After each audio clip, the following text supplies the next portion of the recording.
She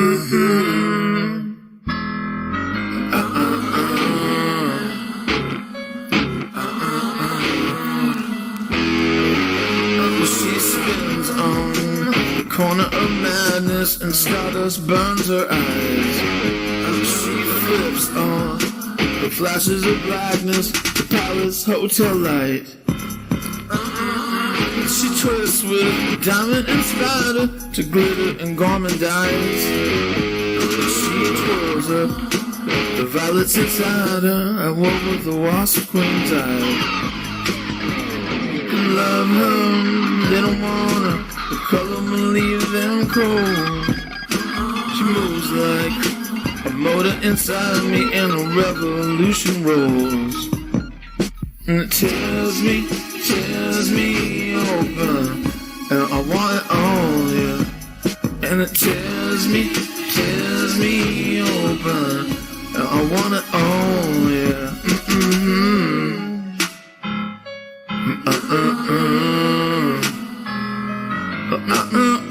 Yeah.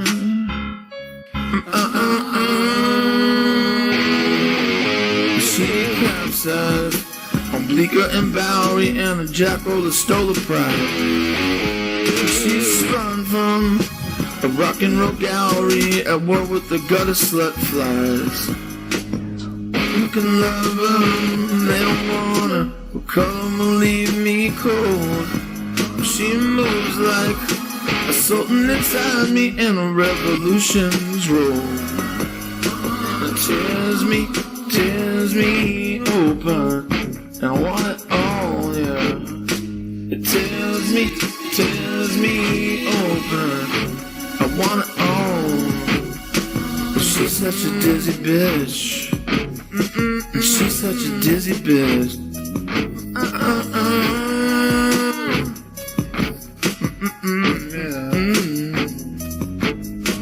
She's such a dizzy bitch.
Hello.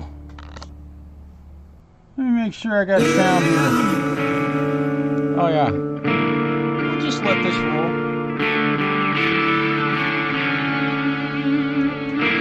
The old song, holy smokes. How's everybody?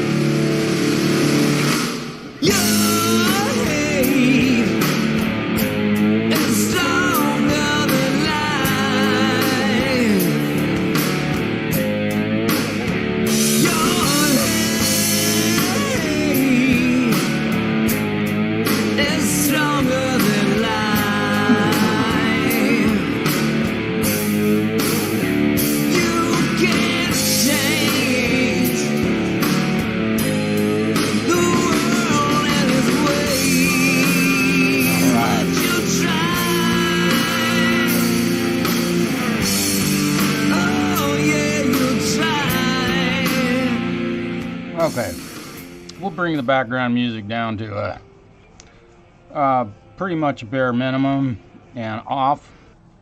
Hello, how's everybody doing today? Mr. Rock, it was strange to see a video of you playing and not see that mandolin. 104. That's cool. I got to show you something.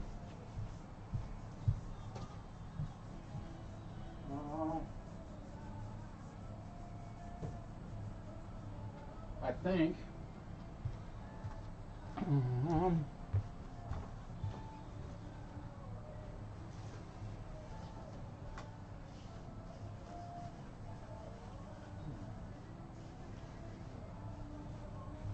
There's a beetleback mandolin over here. Do you remember? Was it over there? It was sitting here. Did you see it in this here? Is it? It's not on that rack out there. It didn't have any strings on it. Or I wonder if Steve took it home.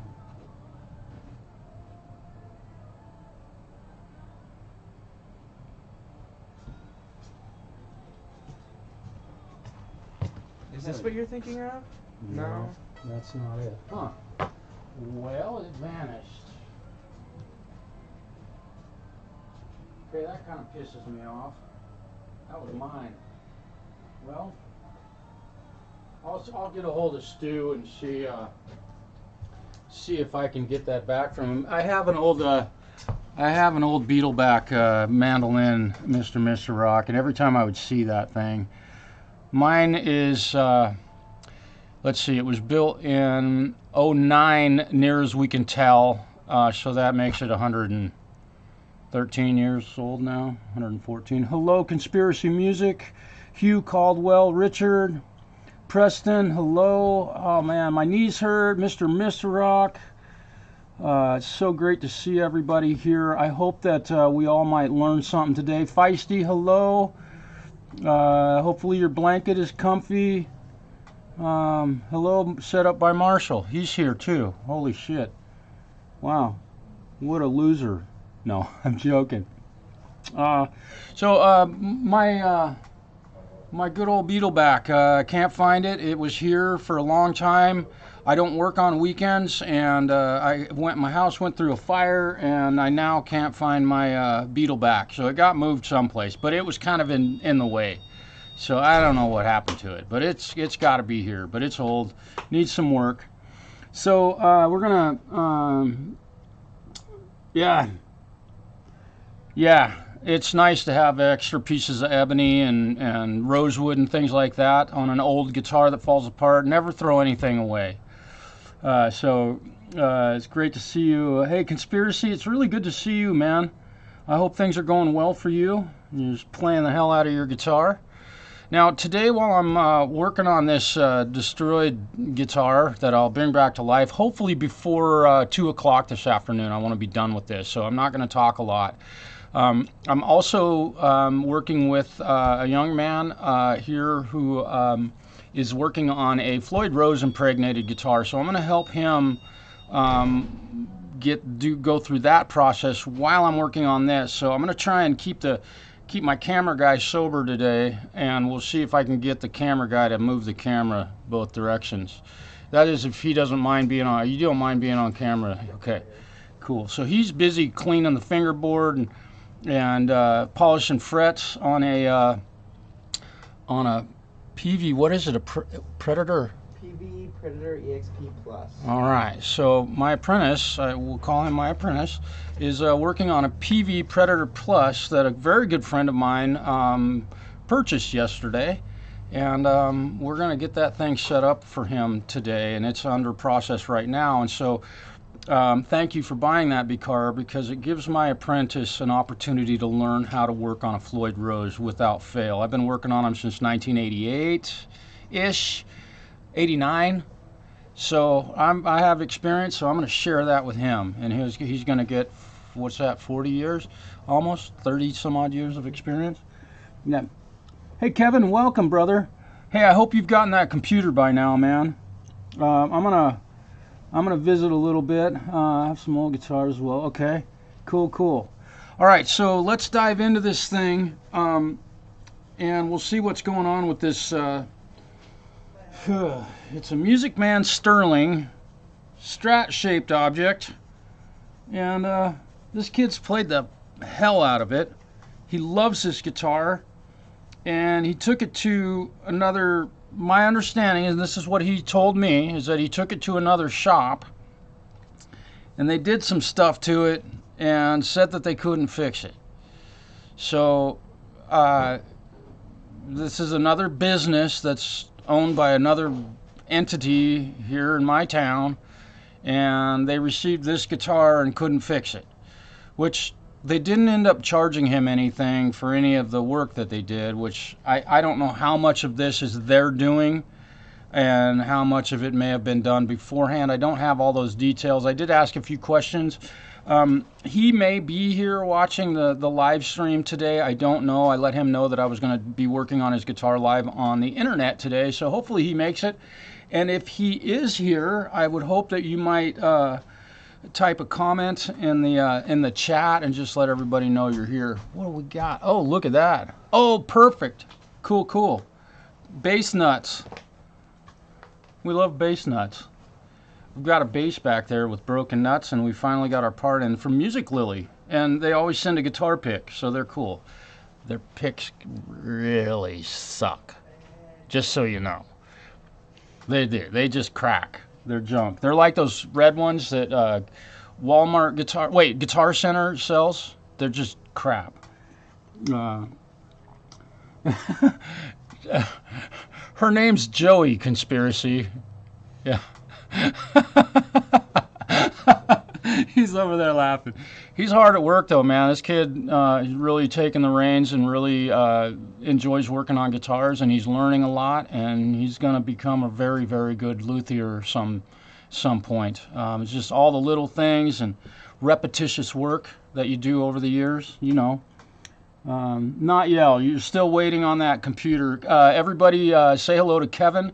He's a very good friend of mine, lives right here in town, or outside of town, and he just bought himself the Mark IIc Plus plug-in from Mesa and Neural DSP, and unfortunately his computer was 28 years old or something, and it wouldn't run the software, so he's getting a new computer and a MIDI controller, and he's going in the same route I did, and it's cool to see somebody else following in my footsteps, because it really is helpful.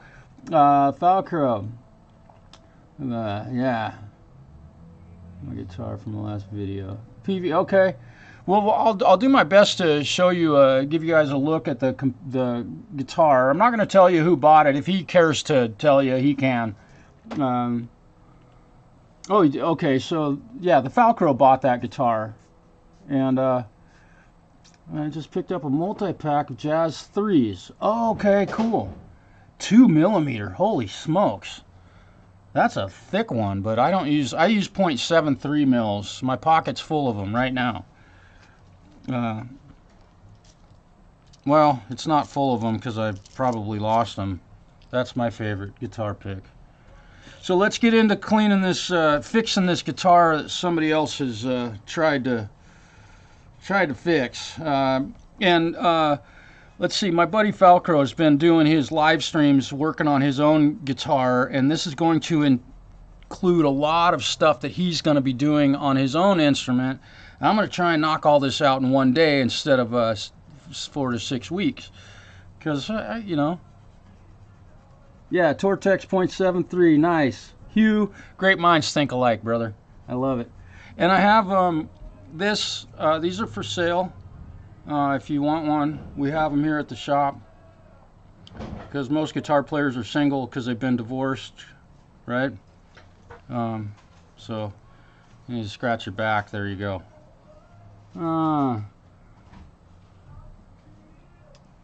Yeah, I agree, Mr. Rock. Okay, so let's get on. We're going to get away from that. I'm not going to pay a whole lot of attention to the chat right now. I'm just going to dive into this. So you guys have your way with it. You can cuss and swear and do all of that stuff if you choose.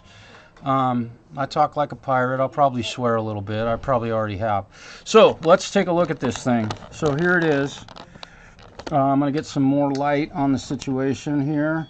So it's a Sterling made in China, I believe. Indonesia. There you go. Locking tuners. Got the neck block and the whammies bar, which I'll straighten these out. I like to run them straight. That's just, I don't know. That's the way I like to do it. I've done it on my own from the day I've had them. So, yeah, and good old-fashioned single coil pickups.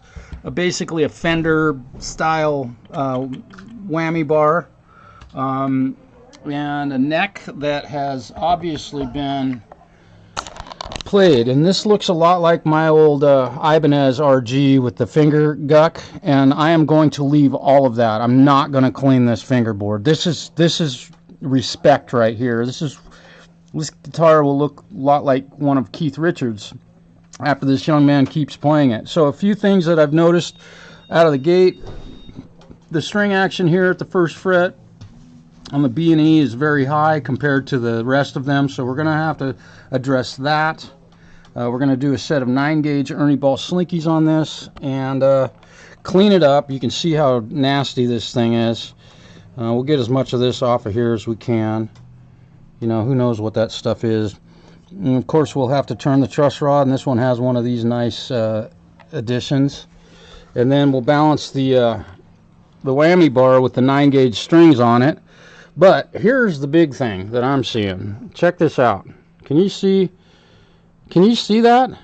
Let me see how my somebody put a shim in this neck at some point, and Lord knows what somebody was thinking when that was done. The neck's not even touching the body right there. I think you can see that. Yeah. And it looks like there's like tinfoil or something in there. I want to address this first and get this neck on the guitar properly. And the goal in the end is when I'm done setting this thing up, you'll notice all of these are sticking through the top, and if you're palm muting on this guitar, which this young man does, you're going to cut your finger on this stuff. So the idea is to get all of those to vanish, which means a proper neck angle, which is really simple to do, and it's what Richard has been battling for quite a while, and he discovered some neat details about it. So you might check out his channel to see part of what I'm talking about. But anyhow, we want to get this neck angle correct so that my saddles come up to the proper height, so that these are all hidden, at least, you know, up to about the B string or so. If these ones come up out of the top of this, I'm not too concerned about those, but these, no, they can't protrude through the top of this. And we don't have a lot to work with. These are classic Fender. One of the terrible things about their design is that you've only got that little chunk of metal right there with threads in it. So these screws can strip out very easily, and you don't have a lot of room for adjustment when it comes to getting these to be down below the top of that saddle. So we'll see what we can do about that. So let's get started pulling this neck off of here. And remember, never use power tools on a guitar. Don't do what I do.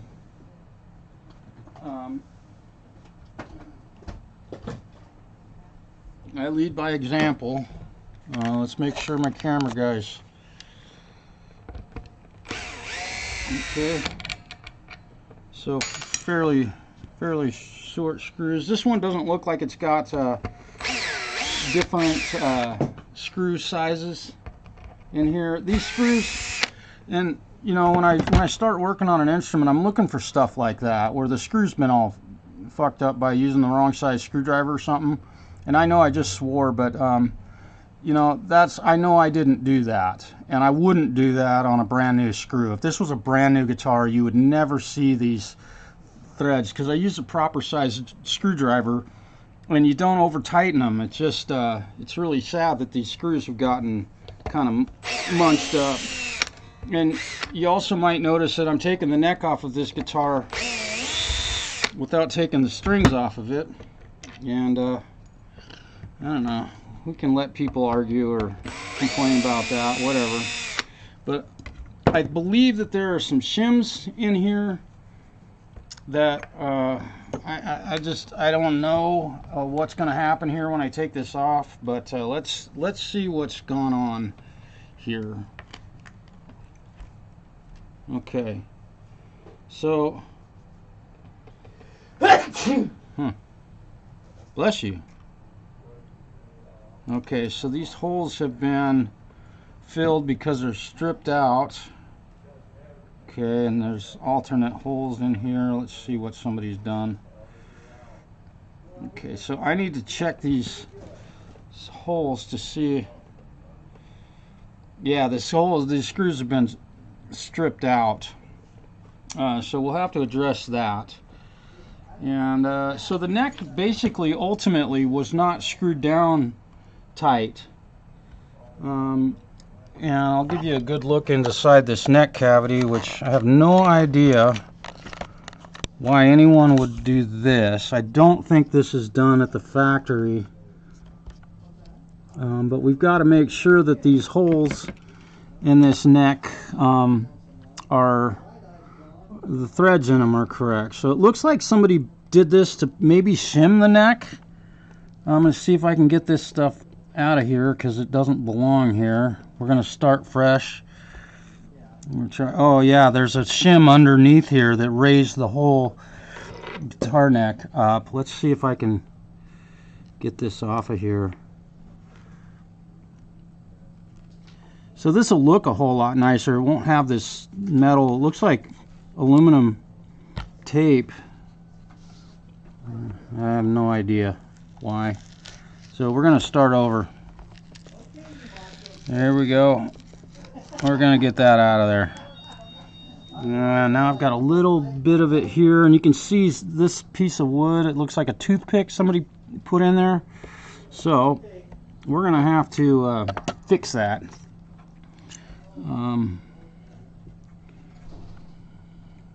I wonder who would have done that. I honestly don't believe that that was done by the other shop here in town. I really don't. I have to be honest about that. So it had all of this. Okay, so it had this. They used the credit card for a shim, and it's just a flat shim, so all it did was raise the neck up, which is oftentimes the last thing you ever want to do on an electric guitar. Usually you want to tilt the neck down. Does that make sense? Kind of interesting. So they cut it to fit and all that stuff. So let's start fresh here. And I can tell right now, let's see if I drop that down. Well, let's just see what we end up with. So I'm going to have to start with this. Now, one other thing I need to do before I get too far ahead of myself, I've got a piece of dowel here, and look at that, it fits perfect. So what I'm going to do before I get much further, let me see if I can do this without knocking my camera. Let's see. Oh boy, Oh yeah, I got a mess going. Oh my God, look at that. Okay, so my camera guy, again, he drinks a lot, but he might be a little bit sober today. I'm going to leave the strings on this instrument and try and do what I got to do. Let me grab a rag here. I'm going to set this rag down on here. I'm going to plug these holes because some of them are stripped. So I've got a piece of dowel here that fits almost perfectly in there.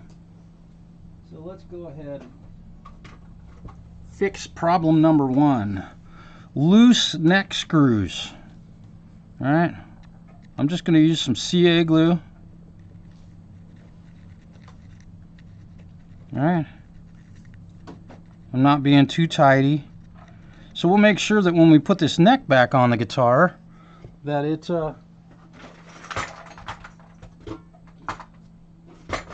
that the screws are biting nice and good. Pretty simple, right? That's what you'd think. That's what you think. I'm not worried about a little extra CA glue on the top of that. I'll get that off of there. We'll let that dry. I'm going to go ahead and plug all of these holes.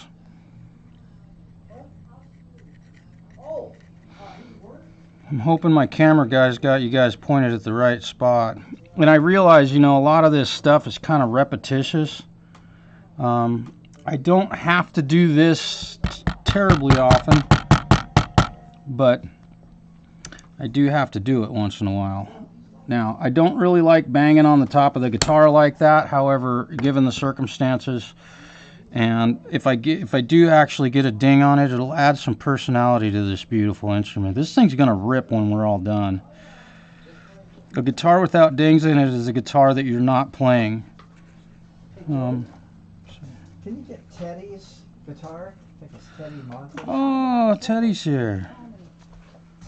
Oh. And the one time I came in, there was a glad to be back in 5 minutes. And I had Oh, that was, I had to take Marshall down to Yeah. back something. I'm sorry okay, about so it was a guitar here. that. He's got it. Good. And that's just what we go through them every couple of days and remind people we're not mad or anything. Oh, I know. Teddy! Hi, what are you up to? Hey, look at what I'm gluing. Right, how are you doing? Oh, I've just been remodeling my house, so I now have central heat. Oh. Stove, and I can put on my shorts and Nice. walk around in the winter. But I've been having for 3 months all these men walking in and out of my house. That's got to be terrible. Now everything's in boxes because we just sort of move stuff. Thank you. We can just set that there. All those buff. And the thing is, I don't know where anything is. What's that? Poof. Ah. Everything we sort of cleared off tables, threw it into boxes, and then I'd I tried to say, well, I'll remember where this is. Good luck. I couldn't find my checkbook this morning. I don't know where the stuff is. Oh yeah. So anyways, that's all I've been doing. Yeah, remodeling. Yeah, I'm done. Boy. All I need to do is redo the kitchen. I mean now, see, because I had a bathroom we hadn't used in 15 years. Oh, is that right? Yeah, because the toilet was cracked. And my husband was sick for 10, and it was pointless to deal with the bathroom. We had a little bathroom with the shower stall. Yeah. Now I'm actually a human being. Oh, I pulled all the carpet out of the whole house. Not one bit of carpet. Good grief. Vinyl plank. I'm through with carpet. Who carpets bathrooms? You know, it's 1976. That was 1976, Yeah, exactly. Exactly. Everything is just gross. So. We're gonna throw this old wobbly thing away. Yeah, that's cool. I saw David Yeah, he's not. a few weeks You back. know he quit and everything. What's that? You know he quit the hospital. Yeah. How's he doing? He I don't ask. He seemed like he. And I don't ask him any questions. He seemed like he was doing really well. Yeah. I think he's a little upset about the situation back home for him, It's but not getting any he better. seems to be getting over it and isn't acting too dumb. But women can do that to a man, you know. Oh wait, he's got a girlfriend? Well, he did back home, yeah. Oh well, that, yeah. Oh, You know, I think you knew a They little were bit gonna about get that. married, Yeah. Yeah, so he's doing fine If he though. goes back, he's going to be cannon fodder, even though he says, no, I'll stay in school. Stay in school. Yeah, well, I'm in Vietnam era. I know about that staying Yeah. Holy crap. Yeah. Putin's just throwing all the kids under the bus, you know. And here we are in March. We get one good day of sun We're supposed and to snow tonight. winter storm warning. Yeah. I had 8 inches Today. of new snow last week. That was the other thing, is a lot of times I couldn't get out on the driveway. You had 8 inches. Yeah, you It's get stuck cold. up there. I'm up on the mountain. Yeah. Ah. So I am learning Mr. Bojangles finally. Mr. Bojangles. The Jerry Jeff Walker version or whatever. Oh, cool. It's the same as the original. I'm trying to do the old, so that I don't have to look at words, look at anything, you know? Yeah, memorizing all that Yeah, stuff. Yeah, so Boy, there's a lot of people out there that should do that. yeah, because like now I know Poncho and Lefty. I know a bunch of John Prine songs. Landslide, There's- you know, Stevie Nicks. There's people that make music videos that they're sitting there I know. reading off a piece of sheet music. Yeah, Like, so really? I do about 5 Why would minutes you a do night. that? You can't memorize a song? Yeah, well, some of us are not good at that stuff. I had a gig on I Friday. saw that. Man, we had fun. We absolutely crushed it. But you don't play acoustic, right? No, You play electric? no. I played enough acoustic. I'm kind of done with that. It's not done, Yeah, I'm but just a Travis picker. That's what all I do is Travis pick. Travis picking. Yeah. that's Yeah. the best I ever learned. I've tried to be a flat picker, but I cannot hold on to the stupid pick. That's pretty much all I've ever Wayne been. Boyer spent years trying to teach me to use a pick, and I couldn't do it. You have to concentrate. You have to think about it. So I just finger pick.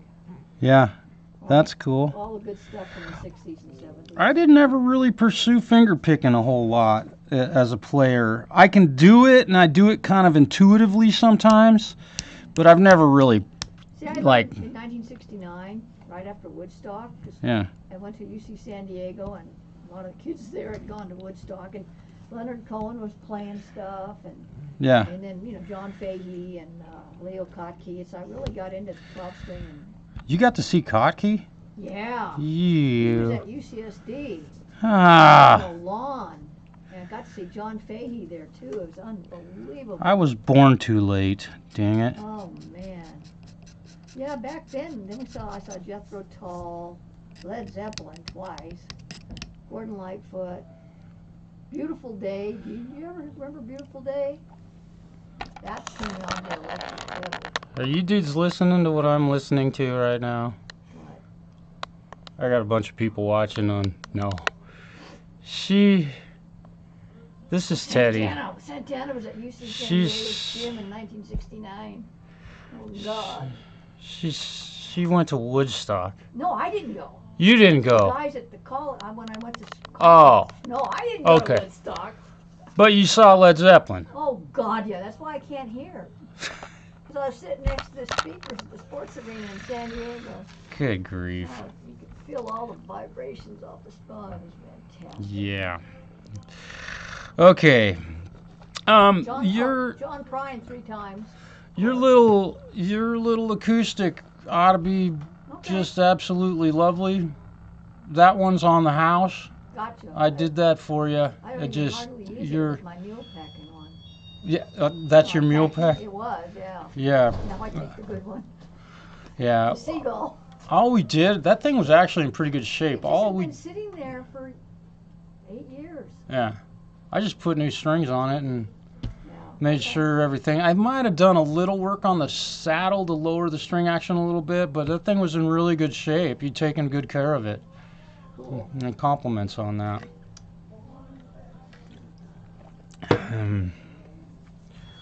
Let's see. Joey, how are you doing on that thing? Good. What are Okay. you doing? Are you fixing a guitar too? Yeah. Whoa. What all did David have to say? Really not much. Yeah, he didn't share a lot. I think he just stopped in to say hi, and I think at the time, I mean, we've been really busy. I'm buried in guitar work, and I got him now helping a little bit, and that's been nice. But and then Stu's been gone for a month and a half now, and or longer. almost 2 months, and I've just been buried. So anytime he comes in, I'm like doing the work of 2 or 3 people in most cases. So I didn't really get a chance to visit with him a lot. But he seemed like he looked great, and he was just doing fine. And you tell him he's still up at the hospital, and that was pretty much all. You know everything I know. So it seems like he's doing just fine though. Well, bye-bye. Don't get All right, so I got to stay focused on this instrument, let's go. Teddy. See ya. Nice talking to you. Yeah, it's great to see you. Thanks for coming and getting that thing. Okay. I'll go. I'll walk you out. I'll let Mike know. Yeah, I'm doing the looking. What's that? Okay. Hey, Mike. Yeah. I'm taking care of Teddy.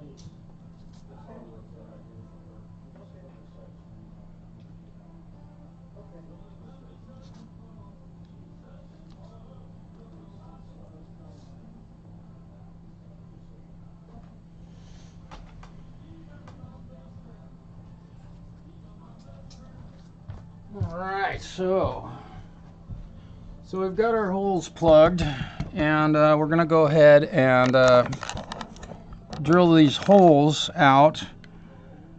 And how do you center them? Well, you just find the old hole and you pre-drill a hole. And I'm looking at how straight I'm drilling and how far I'm drilling, so that I know that the new screws that go in here will hit these holes centered, and the neck will go back onto this thing nice and clean. Don't go too far.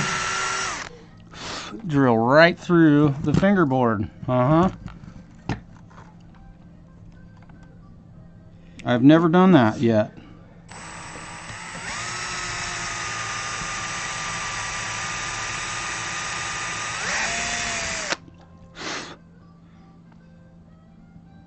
So now these screws will have something to nice and sturdy to bite into. This is a piece of maple dowel that I used. So a good solid piece of wood to run a screw into. There we go. Don't go too far. All right. Okay, now let's screw the fingerboard back down. See if I can do this. We're just going to basically start over. Not basically, we're going to entirely start over. Let's see, where are you going? There we go. Alright. We're almost there. We're almost there. Look at that. I did it with the strings on the guitar. Can you believe a guy would have the guts to pull a neck off a guitar with strings still on it? Holy, what a moron. And I guess the reason that this neck wasn't bolted down all the way was because the screws were stripped out by somebody probably reefing down on it as if they were Arnold Schwarzenegger. And I need to, I'm gonna adjust, yeah, I've got my clutch, let's see. Set my clutch really loose, loosey-goosey on here. Now yeah, bummer somebody stripped these screws out, that's just a bummer. But we'll make it work.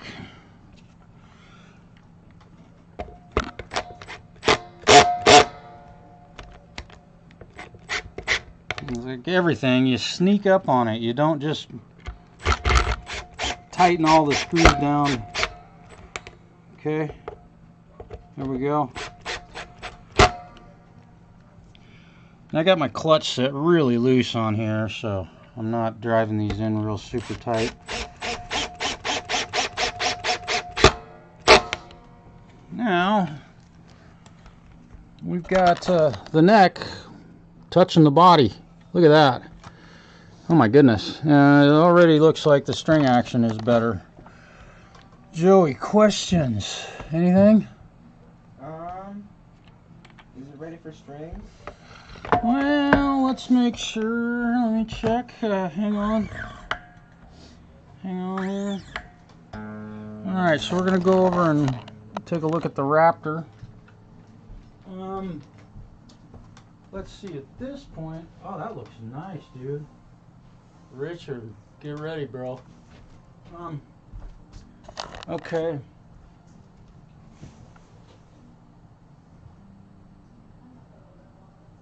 Get this body way better. I don't know if that's stuff that you, yeah, get that body definitely. That all looks good. Now, what I would like for you to do also, let me give you some 3-in-1 oil. We're going to have to put the bar back in there, and we're going to loosen these screws a little bit. Just a teeny drop of 3-in-1 oil on each one of those threads. I'll get you that. Make sure to get this thing just spotless. And you can use some of that, where's my 3-in-1?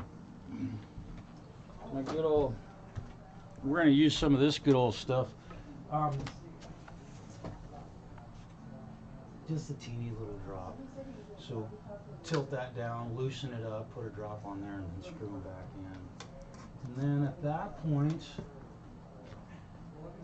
do you have the springs back on the back? Yeah. Okay, and then all three of them. Where do I put the oil? On these threads right here. So what you'll do, you can do it without even threading this thing in. You just push it in there, push it forward, loosen them up. You got that one pretty tight. Loosen them up about like that, just to the point that they almost come out. One little drop right there, and then tighten back in. And you can see on this one, you can't see it now, but it's just snug them up. Always keep these snug. I promise you one of those little things will fall out. Yeah. Okay. So do that, and then we're almost ready for strings. And I would recommend that before you put the strings on, you start this string tree back into there. Okay. These are hard to get on after you get everything done. Is this the old whammy bar? Yeah. Let me snag this. I don't want to keep this around because we might. Oh. Just figured out why that thing was spinning. Why? When you screwed that in there, did you have to, when you were sucking that down, was it hard to, the new one? It wasn't, it just went right in there? Okay. The teeth are all, this little thing right here, there should be little barbs. Those are all, it's flat. So it got spun at some point. Dork. Some dork guitar player, right? All right, so let's. We got the shim out of the neck for whatever reason that might have been there, and that's looking pretty darn good. And I can see that the string action is really super high. I want to tune this thing.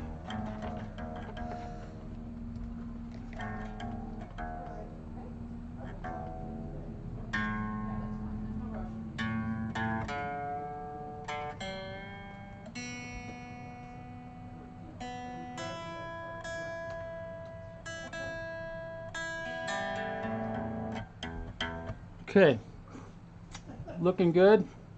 We definitely need a shim. We're going to check the neck relief. Let's see what the neck relief is on this bad boy. Hope everybody's doing and having a really great Tuesday. We had really beautiful weather here yesterday. One good day of spring, and it's going to start snowing today again. It just is not letting loose. Hey Zach, my brother. Yeah, okay. Yeah, good thing, Preston. Yeah, Teddy, the young lady that was just in here, I did some work on her guitar for her. She was so much help when I went through that house fire. I can't tell you how generous she was in helping me get my apartment set up. She was very, very kind.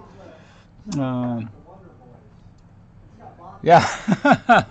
I found that can of oil up in Joseph in the middle of nowhere, and it was for sale. And I was looking for a metal can because all the plastic cans of the good old 3-in-1 oil, they're junk, and they have those straws that you pull out. They've done everything they can to a can of paint or a can of oil to just completely screw them up so that you can't use them. They leak all over the place, and half of the liquid ends up on your workbench or somewhere other than where you want it to go. And that thing, I was so happy to have found that old can of 3-in-1 oil. So there you go. All right, so we're gonna need a pretty good sized shim in this neck. So, and when I do this, I think this time I'm gonna go ahead. When I do this, I'm gonna pull the neck back off of the guitar. Here we go.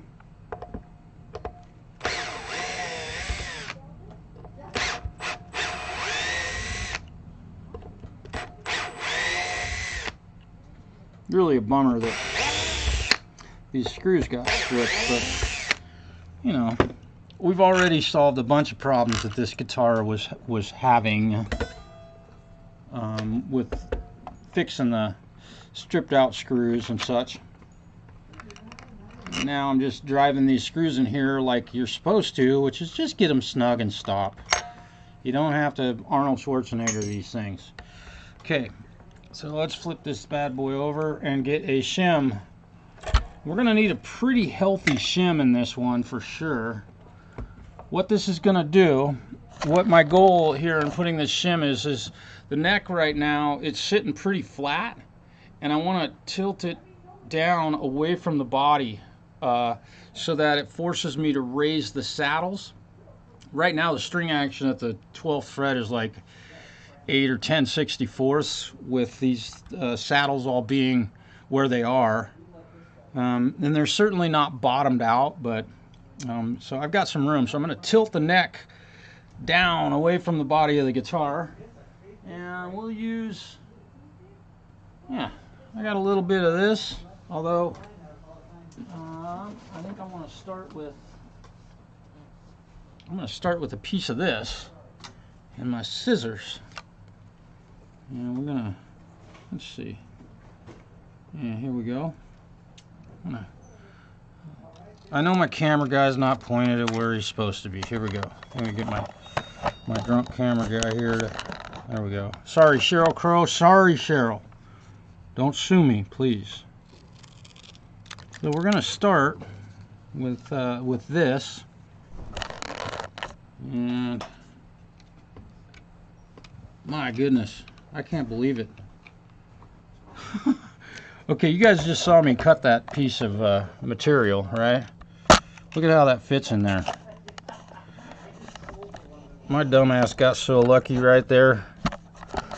But, you know, I used to be able to cut a 3 1/4 inch piece of copper with my eyes closed. So we're a little bit wide on this side. We don't want to see it sticking out the side of the guitar. So I'm going to trim this down just a hair.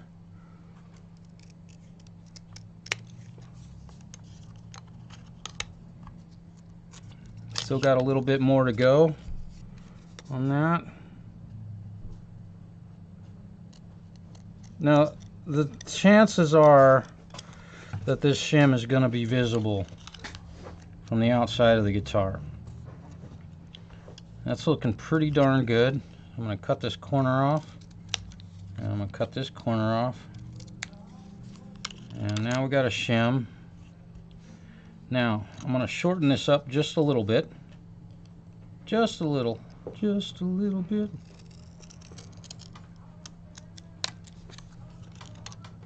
There we go. And now I'm going to, this wood is just slightly thicker. I'm going to go ahead and use this because I needed a pretty stout shim.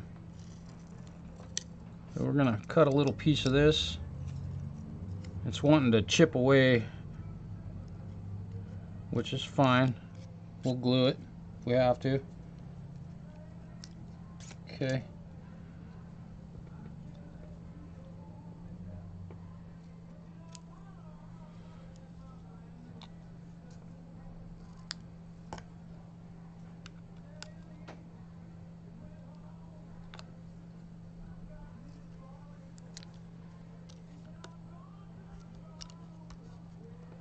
Now we have a shim in the neck, right? Sorry about that, guys. If you're puking now, I'm sorry. Well, I'm not sorry. I'll try not to let it happen again. All right, there we go. Well, let's get the bar out of the way. Can you believe a guy's doing that with the neck, with the strings on the guitar? What a dork, right? Look at how much time I'm saving. Now I can get more work done. All right. Let's see what happens here. You definitely feel these strings tension is really getting serious. I'm going to give it a little bit of a turn here with my screwdriver.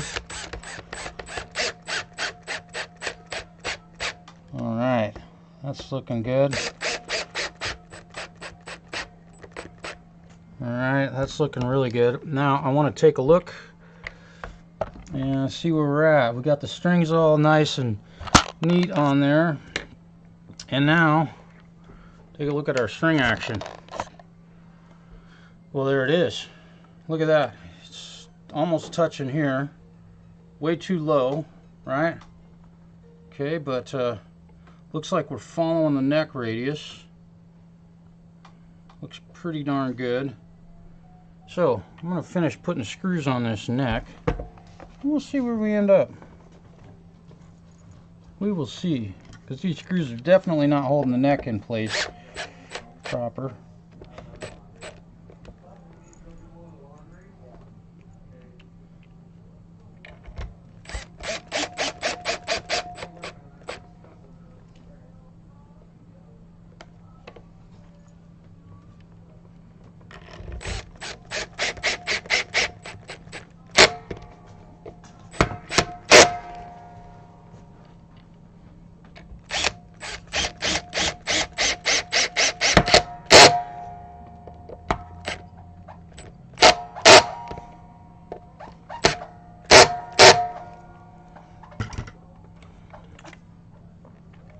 There we go. I'm sorry my camera guy didn't point me in the right place. Let's check the neck relief. Let's see what we got. Because it looks like the neck has a really big, super duper big bow in it. Just my eyes telling me that. So now my tool will tell me that. I said tool. Alright, so let's see.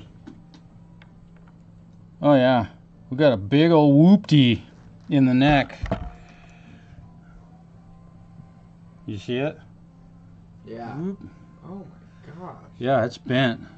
How do you... I think you take the neck off to adjust the truss rod, or... No, Oh, it's right there. It's got one of these guys in it. Isn't that cool? And I did test this before I started my live stream today.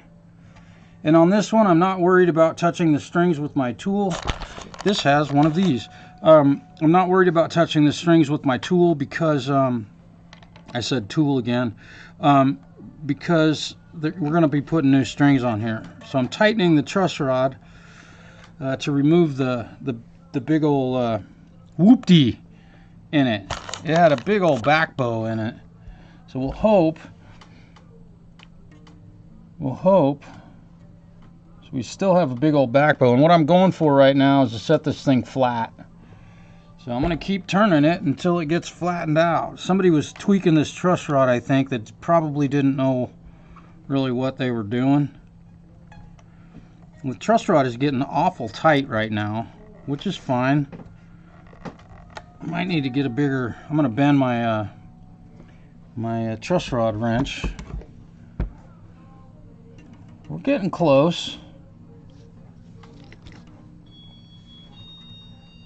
So it is flattening out. I want to try and find something a little more stable to turn this with. You can see the truss rod adjustment there. How about a credit card? Yeah.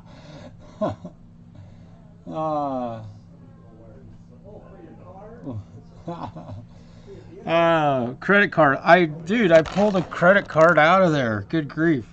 And it's funny because they put a shim in there, and I don't what know. do we got?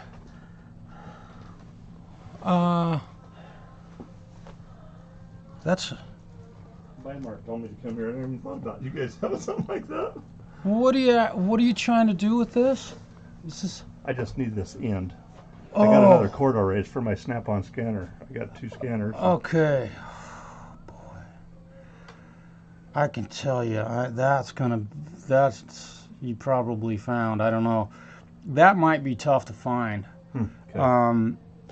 I know some things you buy that's got the charging systems have stuff like that. We do have some battery charging or battery adapter, 9-volt adapter. We could see if I've got one, but what we're going to run into is having to get the end of it attached. I mean, I'll splice it. I just need to. I don't care if it's that long. I can Okay. splice it myself. Let me see. Not that hard to do. Okay. Yeah. Well, I just need that end to plug into my scanner.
Oh. All right. So let's get this thing. I want to find something that's going to turn this a little better. What do I have that'll fit in there? Maybe. Nah, that's too big. I need just a little bit bigger stainless steel. I have to take the Prince home. I think he got in trouble. Oh. Did you get in trouble for not doing laundry? No. Oh boy. But you know you're going to? No, I just have like no clean clothes. Is that why you wore the same stuff you wore yesterday? That has nothing to do with it. Sure. You remind me of your Uncle Kevin. Jesse and Chris were sort of fashion plates. You just tell your dad you're working. Are you just going to throw them in? You're learning to work on a Floyd Rose. I mean, there's nothing more important He's than just that. gonna start them and come back. We'll be right back. Okay. Are you okay? Yeah. Is that the one that that they I fixed up the don't- straight? That was not. They looked at it. I don't think they did anything to it. There's no way. No, I don't know. This was the neck shim. But they did it up the street. No, I don't think they did. They didn't. If they did this, Well, I that's don't- isn't that what he said? that's what the owner said, that they worked on it. But I think somebody else did that. I Oh. just, there's no way. We've seen some. I can assume. Did you see?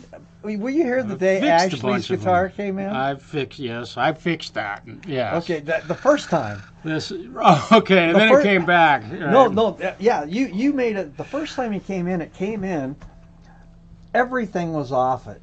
The nut, the machine Oh, yeah. heads, everything. And you know what it was? The pickup wasn't working. There was one wire that needed to be soldered. Right. The whole pickup was taken apart, and Ashley was saying maybe I'll just buy a new guitar. Stewie took it out back. Yeah. And I 5 was talking minutes. to Ashley, and then he brought it back and went here. Here you And go. then you made it perfect. Yeah, yeah. We'll be right back. Okay. Thanks, Mike. If Lori stops by, tell her to hang on for a minute. Okay, I'll get a big one while you're gone. Okay, so I gotta be able to straighten this fingerboard out, and the fingerboard has a really big wow in it. Definitely way too much underbow. Let's see. Yeah, let me see if I've got a better. Let's see. One of these might be a little more stout. I'm just hoping I can find something that'll fit this to let me turn it, because it's getting really tight, you guys. Really tight. Come on, be the right one. Just a little bit too big. Dang it. So what I'm having trouble with here is, you know, the truss rod's getting so tight that anything of metal that I put in here that I'll have some leverage, I can't turn it. So, you know, these are a great idea, but make them, I don't know, send a tool home with the owner of an instrument maybe that will turn this when it gets tight, because if you can't level the fingerboard, it's a useless instrument. What else could I do here? What else could I do here? Maybe, let me see if I can use this, maybe. I'm just trying. I'm getting creative. Now it's going to break the tip of that off. I gotta have something here that I can turn that with. I need like a stainless steel, tiny little adjustment. Yeah, because this neck has got a huge underbow in it, so we might be, well, I'm not going to admit defeat yet, but I can't turn this enough. I can't get it any tighter. So here's what I'm going to do. I'm going to pull the neck back off of the guitar, and I'm going to turn the truss rod in another manner. So let's go ahead and pull this off of here.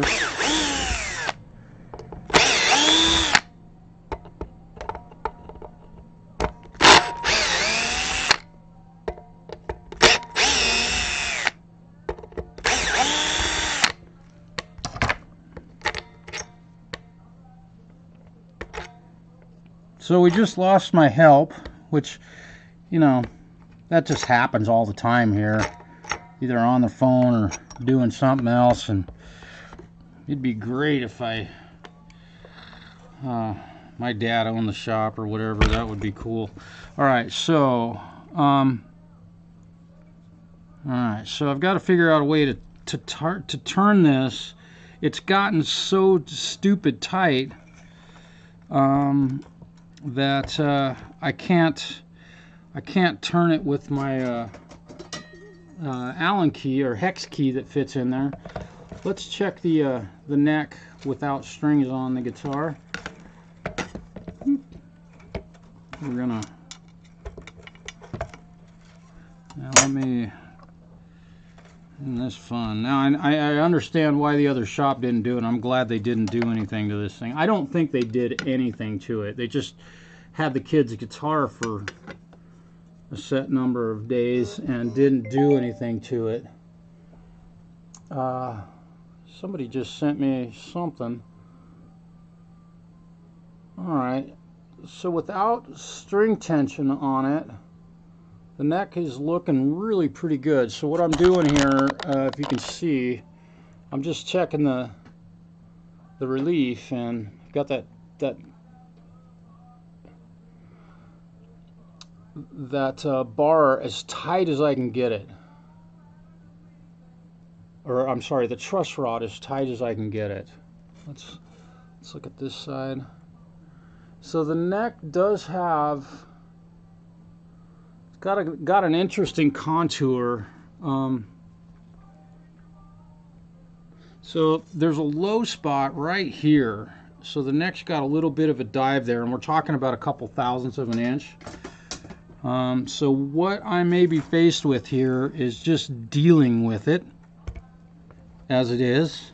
I'm not going to put a new neck on this thing, but I am going to do my best to make this one work. Come on. There we go.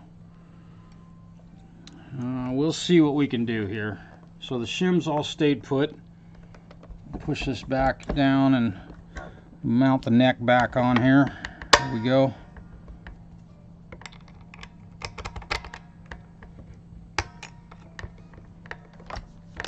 Get some screws started.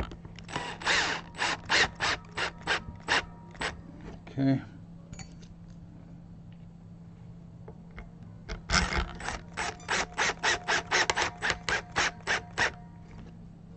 We just want to go nice and easy at this, so let's see what. Kind of interesting, they used 5 screws in this neck plate. Isn't that interesting? That's fine. Kind of an odd number of screws to use.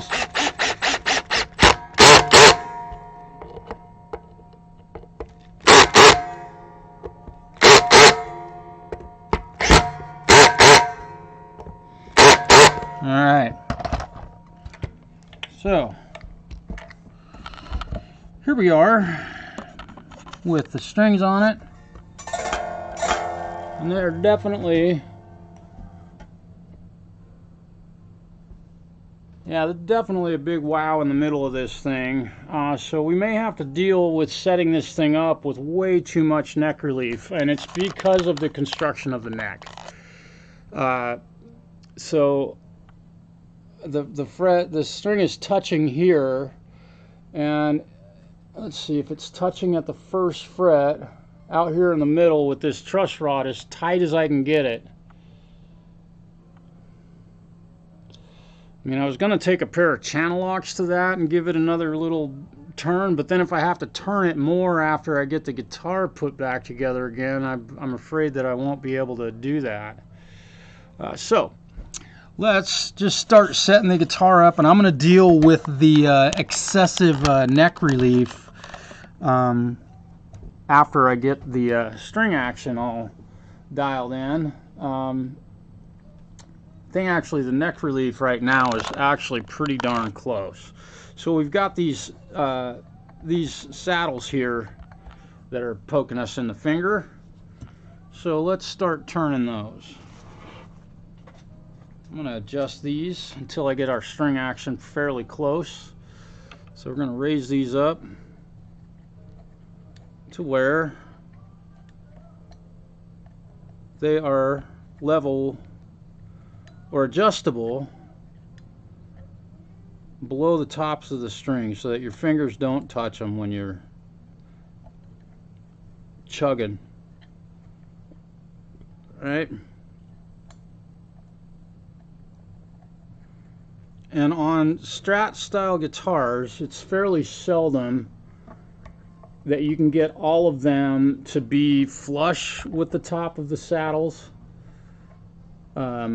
just because you only have about less than a 1/16 of an inch of thread to bite with. So really tricky here.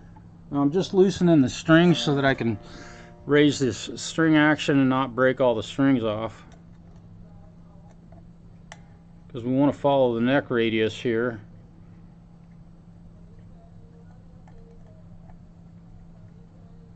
And I hope that you'll be noticing these two adjustments.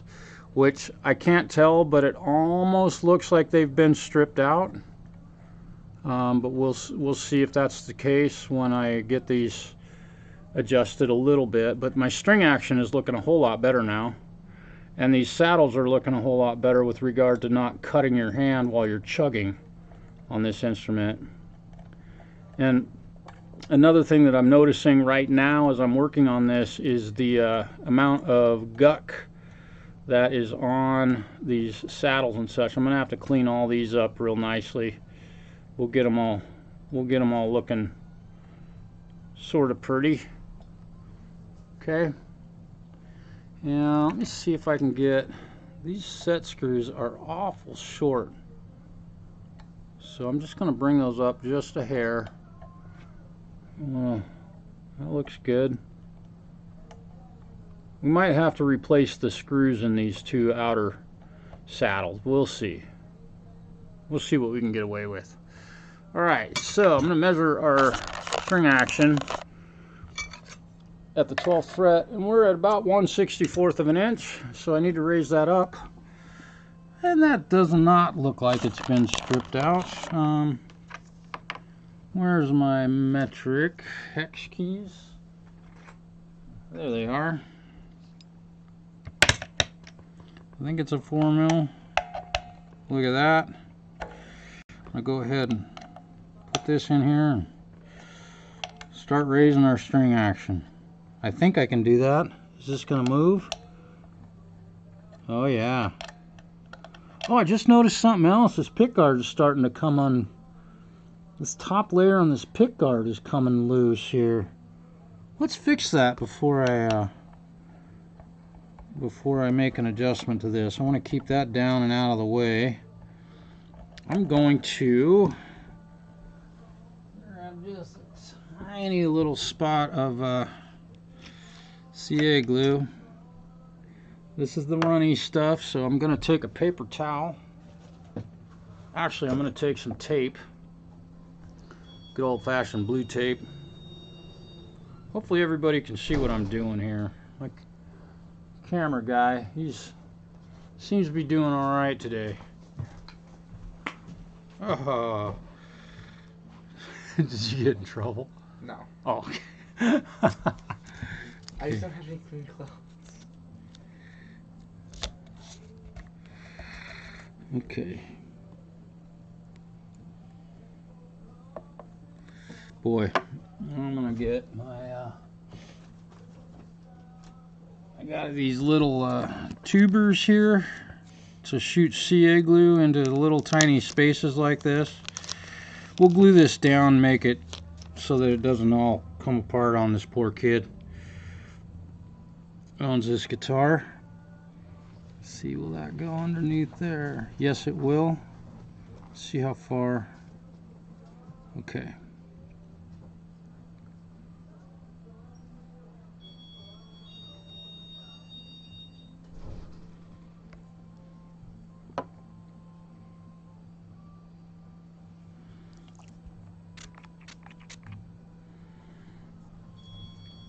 I'm going to hold that down.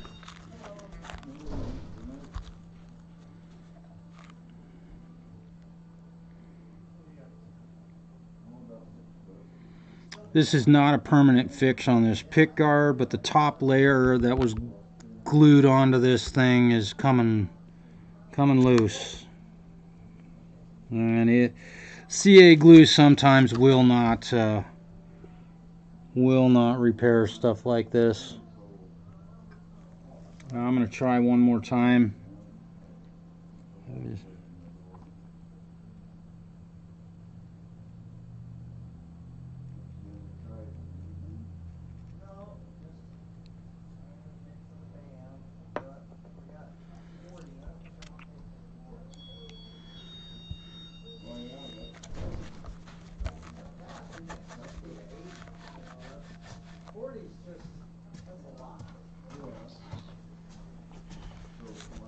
Does your garbage need taking out? Yes, man, that'd be great. I'm gluing my finger to this guitar right now, Joey. Oh, sweet. Thank you, young man. That's very kind of you. Alright, there we go. That's a little better. So another little problem solved. Alright, let's get our string action set up here. Get that out of the way. That looks a whole lot better. I know you probably couldn't see that piece of the pick guard sticking up, but it definitely was. So let's see.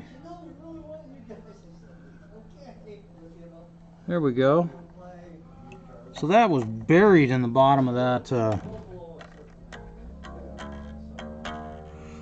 That was buried down in the bottom of here. Now let's raise this side. I'm not worried about touching the... I knew it. Somebody used the wrong size Allen key on this side and stripped it out. I knew it. What did I say earlier? Use the right wrench. If you're going to work on a guitar, use the right size wrench. There's no excuse for that. How's it going, Joe? Hey man, I'm buried in a guitar repair right now, Mick. That's alright. You won't be starving to death. What's that? At least you know you won't be starving to death anytime soon. No, no, thank you, Joey, man. That was cool. Steel wool. God damn it. Please use the right size wrench when you turn something. Always. If you don't have the right size wrench, don't turn it. Right. What happened? Somebody used the wrong size Allen wrench on this and stripped an Allen screw out. So now I've got to take this thing apart again. Alright, I'm going to go... it sucks. I'm going to have to pull the strings off of this. Do you have an easy out? Not that size. Ooh. I've got to be able to get at that with a pair of pliers or no. Yeah. Well, I think once I get it to move, I'll be able to turn it with an Allen key, but it's been stripped really badly. Oh, it's so annoying. This sort of stuff. It's just somebody turned it with the wrong wrench. That's all it is. Or turned it too hard with the right wrench. Well, they'd have to turn it pretty damn hard to do that. Yeah, just about every screw on this guitar is stripped. Okay, so I got to get this off of here. Well, all right.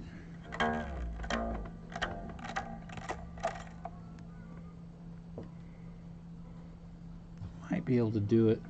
I don't know. I'm gonna try this. It's got locking machine heads on it, so we'll just loosen up the strings. See what we got.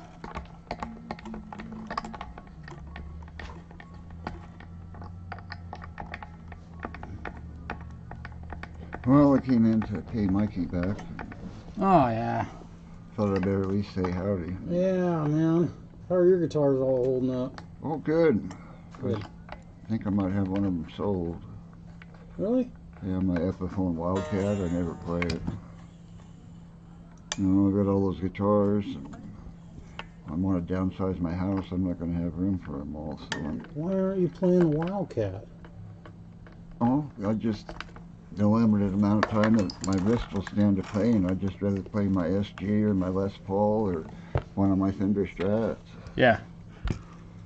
I've got a Gibson Firebird Special.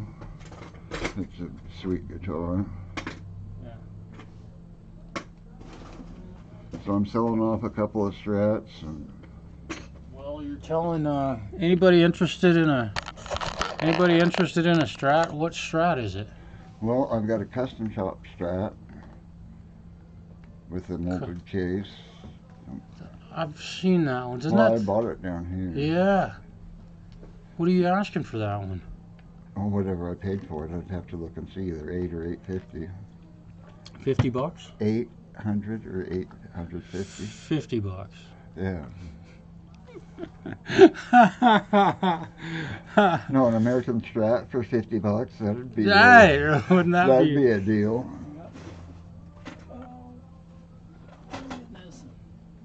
And I might even sell my Les Paul. It's so dang heavy.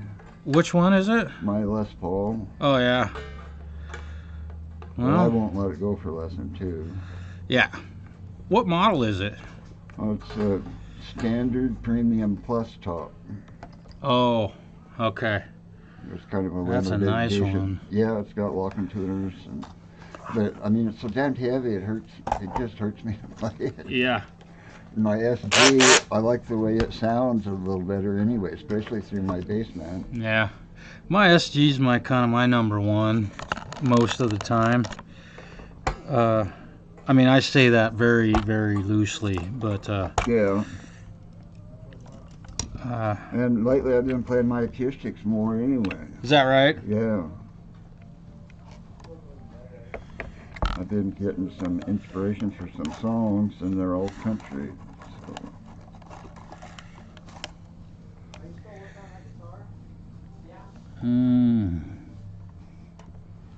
Oh.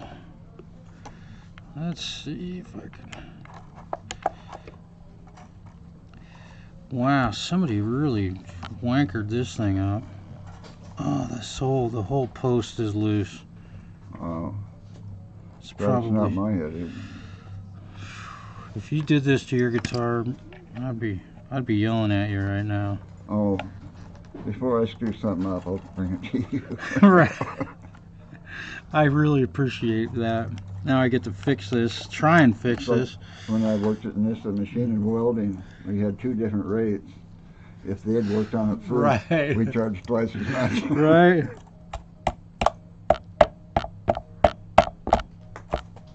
Let's see. I need a block of wood. Just a little. There we go. That might do it. Where'd you get the back scratcher at? Right here at the store. Really? Heck yeah, you want one? Yeah. They are the guitar player's best friend. Read it. Uh-huh. Yeah, I've been using my spaghetti strainer to... We got 2 more of them up there. Oh, They're like, cool. I don't know, $5 for one of them. Cool. Right there. They're awesome. Oh, so where are we at with that thing? You got a little sidetrack there. Yes. We thinking strings at this point? I think so. I Okay. cleaned it. It's not. None of the stuff is coming up. Okay. Let me see. Hang on just a second. Yeah, here we go. There's my wood block. Hang on. Let me beat the tar out of this thing one more time. See if I can knock this.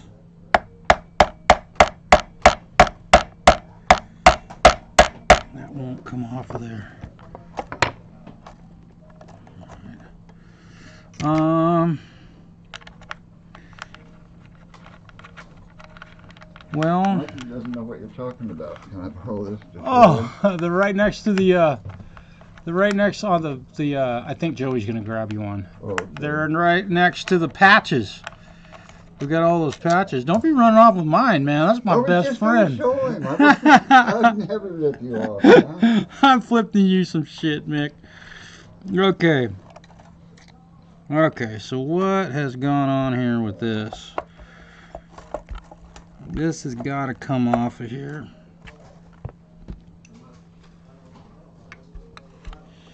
So this, boy, you see what I'm facing here, huh? And this thing is, we might have to put a new bridge on this guitar, dude. That'll be fun, won't it? Alright. Time to take the strings off of her. I was really hoping not to have to take the strings off of it yet, but we'll do it. Oh, really?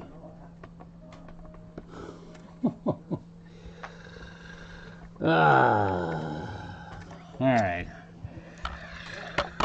You got locking machine heads and you run the string through the hole twice. Really? Dude. Holy smokes. The way guitar players can figure out how to make their shit so difficult is astonishing. This is astonishing. It's probably because the string broke at some point, but boy, I hope I can get this out of here. Wow. And, you know, we do charge $60 an hour, and you're paying witness as to why, because you got to figure out how to solve all of this stuff all the time. Guitarists are some of the most remarkably foolish engineers ever. I just got to say it. And you might know that Leo Fender didn't play guitar. Okay? Probably a good thing. Did he really not? No. He just stole the design from Les Paul. Well, I don't know if he stole the design, but I think he played. I don't know how. It would be interesting to look up that history, but not like he was not Les Paul.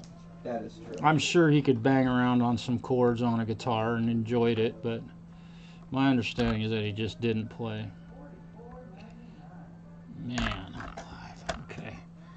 Locking machine heads are not that hard to take strings off of a guitar. And once you do something like that, you never need to go extra wraps on these. Just tighten them up, and it's amazing how how much guitar players will do to make their lives miserable. Okay. Yeah, and this one's run through twice. Amazing. Oh, no, it's not. Let's see. But it's wrapped tight in a knot. Yeah, got to tie them in a knot. That's always the most important thing to do. Tie your strings in a knot when you're putting strings on the machine heads. Okay. You know, I'm kind of joking, but I actually am being serious. There's tying your strings in a knot on a machine head, especially with locking tuners. That is not the way to do it. And you break a string at a gig, this poor kid would have been screwed. He'd have never got that string off of there. Okay. So we're gonna pull the strings off of this thing. See if I can get this bridge to come off of here.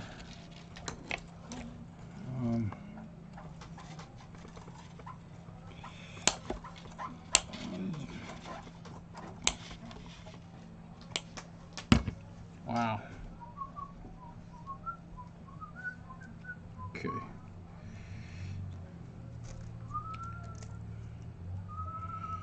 All right. What a struggle I'm having here. Okay, so I should be able to pound that, knock that thing off of there. I'm gonna get these strings out of my way. I feel like pretty heavy strings also, but I think when I talked to the young man, he wanted 9s on here, but we'll double check that.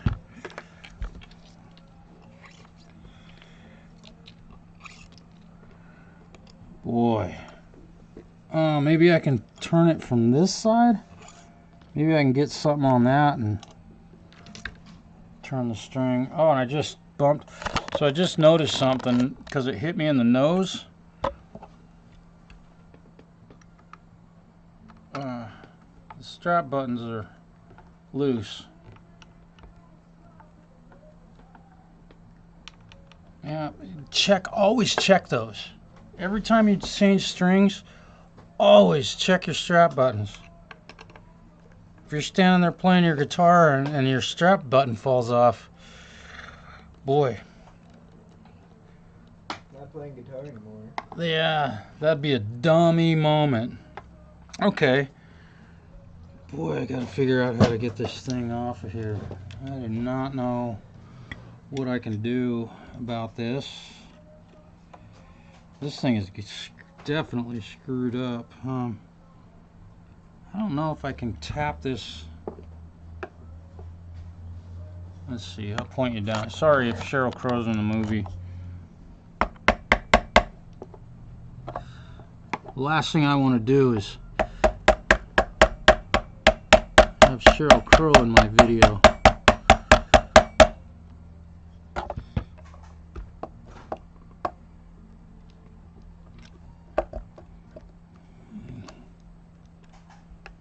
Good Lord.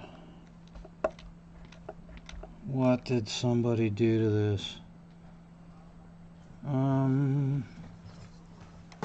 You might hardly see any. These have strap locks on the end. Okay. You can give like $5 off any of these straps now if you want to.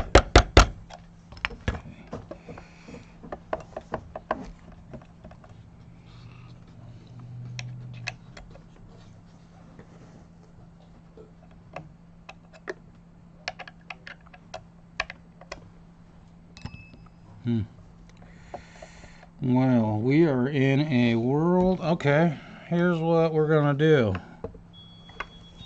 This is terrible. It's unfortunate. Let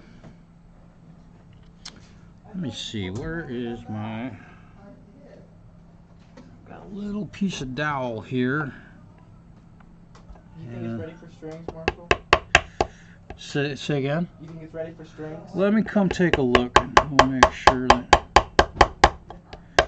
make sure what she's looking like here. Give me a second.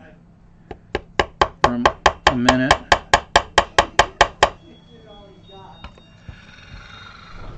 Okay.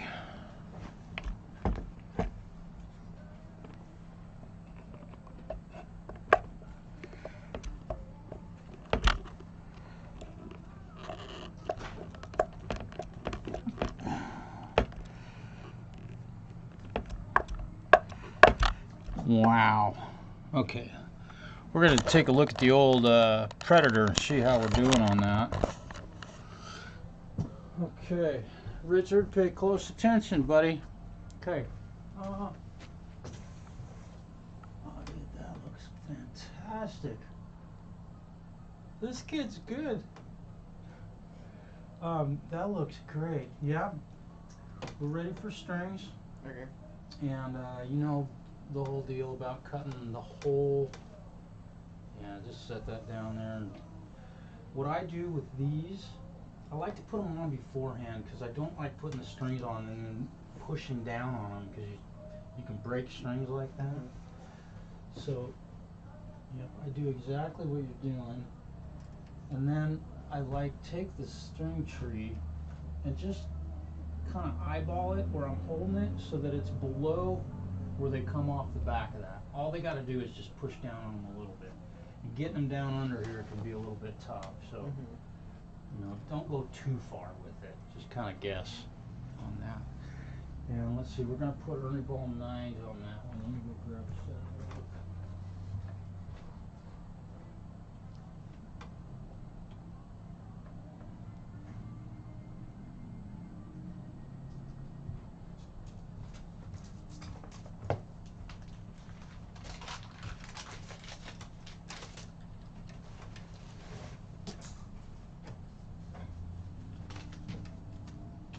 Cut the ball ends off. Make sure it's above all the.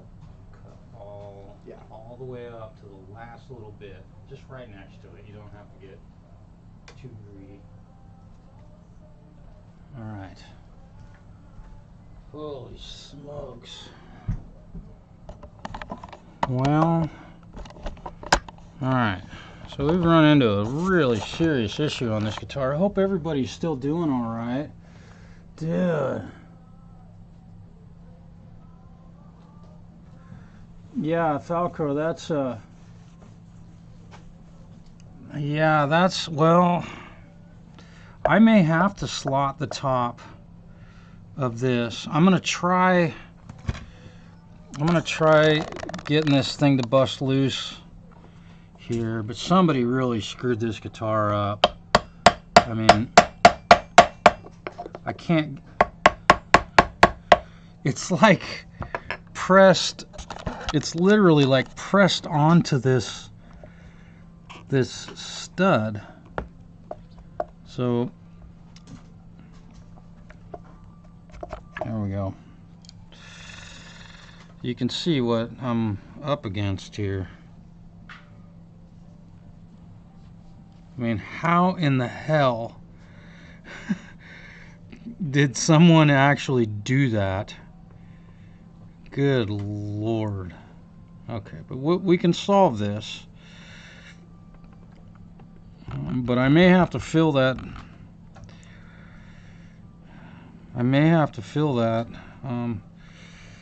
Okay. There we go. I wanted to be careful not to bend this. Wow. Okay.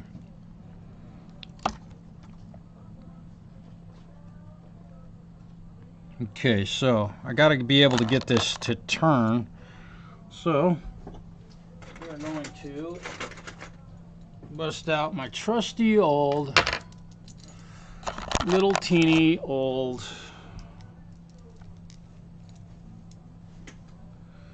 vice grips. Y'all watch Vice Grip Garage? Derek is an amazing human being. I love his show. His children and his wife are just so cool.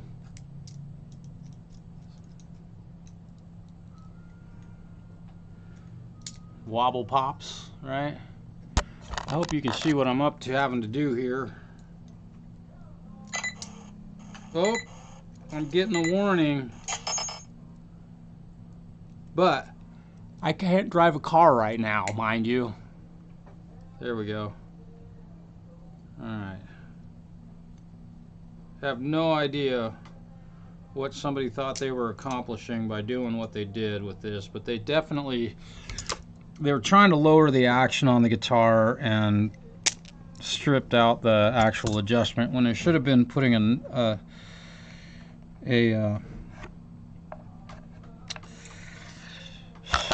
should have shimmed the neck, but what I say is you can't shim a neck, it makes your guitar sound like shit.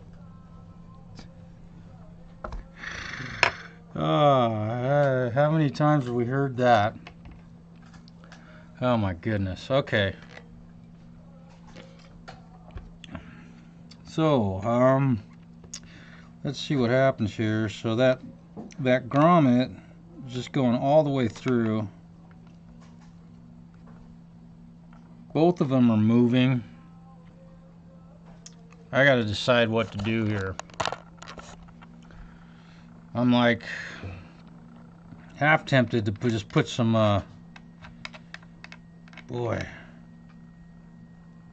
I don't want those to be able to slide like they are. That's just not. You can see that unfortunately these just push in and pull out, and they've been drilled out at the bottom also. Where'd the other one go? So how do you put the strings in here? Okay, and we're gonna go over. Let's do that over here, Joey, because I want to show a couple of dudes how to do it. Okay. We'll just do it on camera. Okay. Let's see. All right. So let me get my other. Okay. So there's that, and I'm gonna drive that back in there. All right, boy, we got our work cut out for us on this one. Okay. So hang on just a moment. Let me get some of this stuff out of the way. All of this stuff out of the way. Okay, so we're gonna go over putting new strings in a Floyd Rose impregnated instrument. Let me get all this stuff out of the way so we don't scratch up the back of Richard's guitar. And Falco, are you ready for this? You're about to see your new guitar. Here we go. Looky there. There she is. Licensed under Floyd Rose patents. Right? There she is. Boy, that's tight. All right, I like it. Okay, so what you need is a 3mm. You got a 3mm. 3mm. Richard, go buy 18,000 of these right now. Okay, and this is your low E string, and I'll do the A string also just so I can show him where to cut these ball ends off, because this guy that bought this guitar is watching this stream right now. These are just kind of hand tightened in there. So you got this little block right here, and you just push the string in front of that block, and you want to bottom it out, and then I usually just cinch it up as tight as I can get it with my hand, and then start reefing on it with this. Now this one got a little tight kind of early. It almost looks like this block isn't, but you'll see that little block start to pinch the string. Seeing it move. Oh, okay, now I know what's gone on with this one. The block is actually lifted up out of that seat, so we gotta loosen this up again. Let me see what's. I'm gonna pull this block out of here because it's acting a little weird. Of course, they all do this when you're on live television, right? So come out of there. I need to loosen that up a bit. Man, you did a great job oiling this thing up, man. This thing is in really good shape. Come out of there. Okay, usually you don't have to do this, but this one's acting a little weird, so I'm glad I'm doing this. Okay. So that block was in there backwards. Oh, odd. See that little dot? Okay. So the block was flipped around. This side needs to go towards the string. And that little hole right there, the end of this set screw goes into there and really drives it in. So you got to be careful. That's why I say be really careful about those things popping out. And if one of these comes out of there, just wave goodbye. It'll vanish. It'll be gone forever. Okay, so now when I tighten this set screw up, you can see I'm pushing, I'm using my hand here. And that's kind of how you have to do it. That's just not behaving very well. So that block might be bad. We might need to replace it. I've got extra ones, so let's just see what happens here when I get it cinched up. Yeah. Something's... There we go. There it went. I think. Yeah, there it went. It just wasn't seating right in there. So this is probably the closest to an Arnold Schwarzenegger moment you should ever have on a guitar. You really want to squeeze that in there, but don't strip these, right? So that's probably good enough. So that went in nicely. Grab me an A. So it should be a 36. 32. A 32. There we go. 32. All right. So when you're putting strings on a Floyd Rose, you got your windings here. Cut all the way everything off of there. And I usually cut it about a 1/16 inch above where the windings stop. Just like that. And again, we kind of tighten these up so that the blocks didn't fall out. Push the string in there. Tighten it down. And I just put all 6 strings on it before I even... And the top end of it's just like any other guitar that you've done. Just make sure to go under the string tree. Yeah. I've made that mistake before. If you don't go under the string tree up here, when you lock the strings will just go whacked out of tune. That string tree needs to really push those down. Okay? There you go. And here's your 3mm. Probably need that. You're gonna need a bunch. All right. Ah, boy. So here I am at a. That's how you change strings on a Floyd Rose. Hopefully you learned that. Yeah. Yeah, it's truly candy apple red. It's really beautiful, and we'll play it here. Maybe after a while. I may be on for a while today, so if you're going live, don't worry about stepping on my toes. I don't worry about that. Oh, and Kevin says thank you for the repair on his E string that you did work on a Strat the other day. Oh, yeah. Yeah, he said it's working good. That's good.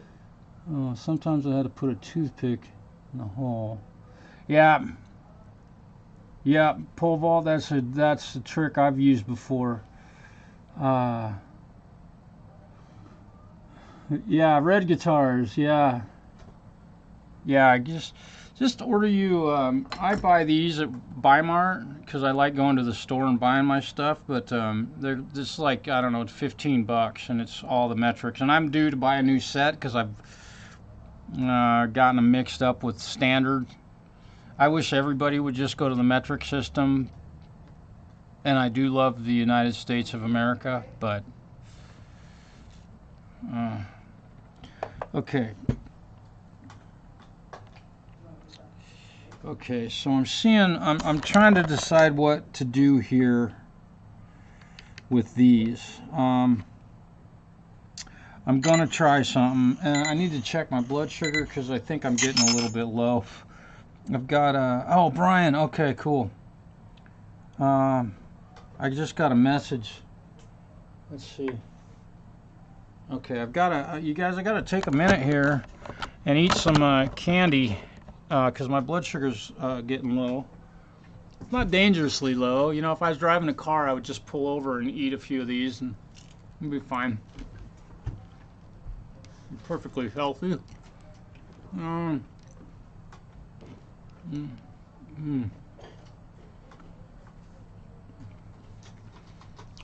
Brian, thank you, brother.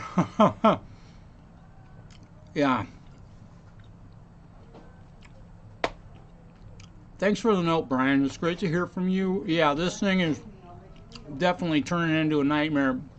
I've got a couple of tricks up my sleeve that I'm gonna try, and I hope you guys watching might watch this because let me just say this: having a little bit of copper tape around, insulating or shielding tape, it is some of the best stuff ever. You got to tighten up a block like this. I think you know where I'm going with this. Metric is so. Isn't metric more accurate too? It's an inch.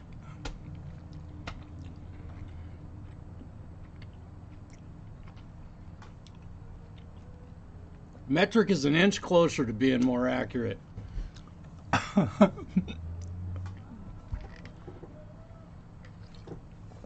Okay, I gotta keep.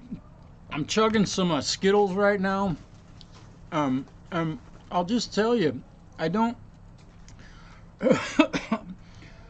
I don't keep processed sugar in my home aside for when I have low blood sugar. I don't eat processed sugar, and everybody in the world should stop eating processed sugar. It's terrible for your body. And I'm a type 1 diabetic, so it's easy for me to say that. But if you're drinking Pepsi, stop drinking Pepsi and start drinking Diet Pepsi. And if you're overweight and you do that, and you do drink Pepsi, you'll probably lose weight in the first 2 weeks that you make that change in your life. And it'll take you about a week before you get over the flavor issue. And we're talking about flavor, so that's that. And I keep Skittles on hand for when I have low blood glucose moments because I don't really like the way they taste. It's too sweet.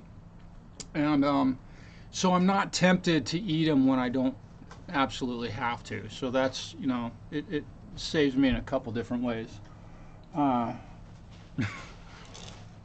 With my health moment for the day.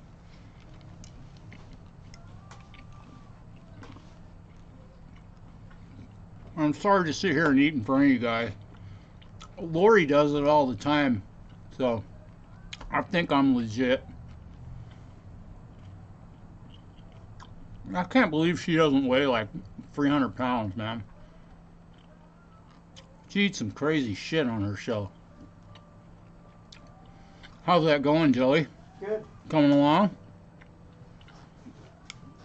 Once you get the strings on there, that's when the real work starts. Get ready. Boy, we have 19 folks watching right now. Probably only about 5 of you are actually watching, and that's fine. Go ahead and feel free to hit the thumbs up if you're enjoying what you're seeing today. This thing is really giving me a challenge. We fixed the little pick guard thing down here. You can see the pick guard looks nice. I haven't cleaned the fingerboard yet. I did shoot some contact cleaner on this pickup selector switch, but I've got to get these to stay put. Let's see it.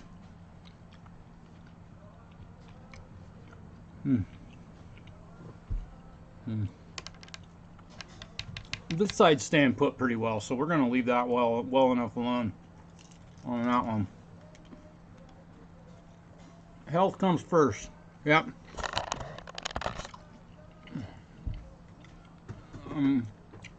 But it's truly easy for me to say because I've been having to drink Diet Pepsi and eat sugar-free, not eat processed sugar for my entire life. But when we talk about healthcare in other parts of the world, we'll look at how much processed sugar is in their food. It's easy. People are healthier everywhere else aside from the US. We grow too much corn, so we turn it all into high fructose corn syrup and put it into every single thing you eat. I can legitimately eat about 10% of the items that are sold at Safeway or Fred Meyer's, or I won't mention the other ones, Thriftway. About 10% of that stuff, it would be legit food for a normal human being to eat. Everything else has got way too much sugar in it. And it's bad for you. Look at the weight of our country. We're sadly overweight. And just by cutting sugar out isn't going to solve it, but boy, it would make a remarkable dent. And all the health issues that come from that: high blood pressure, high cholesterol. You start eating sugar, you crave fat. So you're eating too much of that. It's a plundering dilemma. So there's my take. Metal to wood epoxy, yeah. Lord, that is a great point, and I appreciate that. I'm gonna try another less intrusive way of doing that. Although epoxy would not be a bad idea on this, because once they're in place, they should never move again. But I'm going to try something else on this before I go. I do have some JB Weld here on my bench, and I may go to that. But I'm going to see how this other method works. That is a great point. Because JB Weld will stick to anything, wood included. You know, I'd almost feel better about just dropping a couple drops of CA glue and dropping it down in there, but CA glue doesn't stick to metal real well. Although these plugs are brass. So that is a great offer. And you know, something else, really bummed. We all know how terrible it is in our world if you're trying to, I mean, if you're born after 1996, you're never going to buy a house. Or never say never always, but your chances of affording a home are pretty about that big. We had a hardware store that was walking distance from my shop here, and it was really awesome. And the owner of the building raised the rent so high that the hardware store had to close their doors. And we're talking about greed and these Skittles are making me cough. They're awful. Oh, God.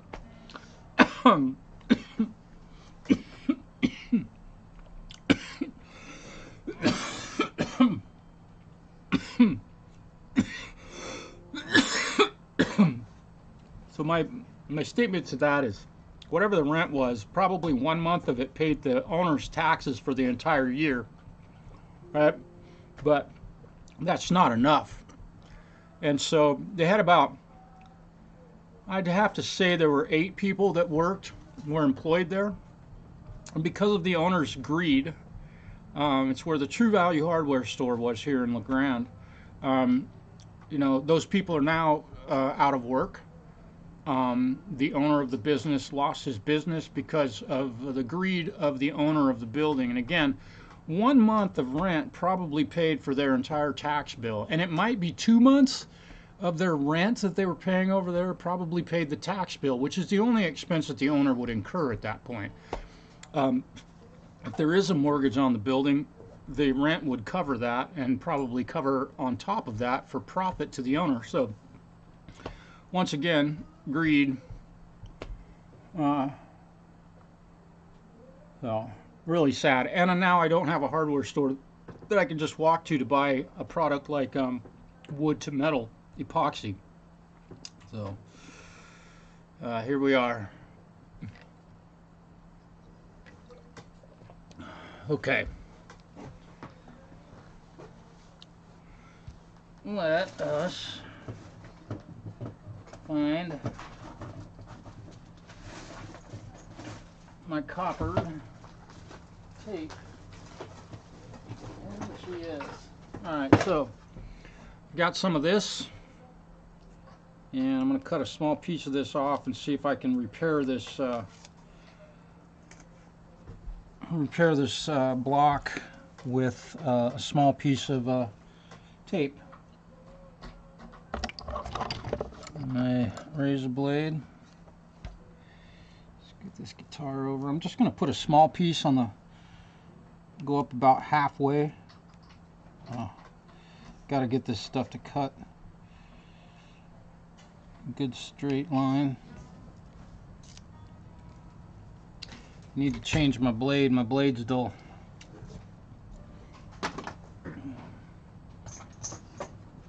I buy these as replacements for my surgical tool.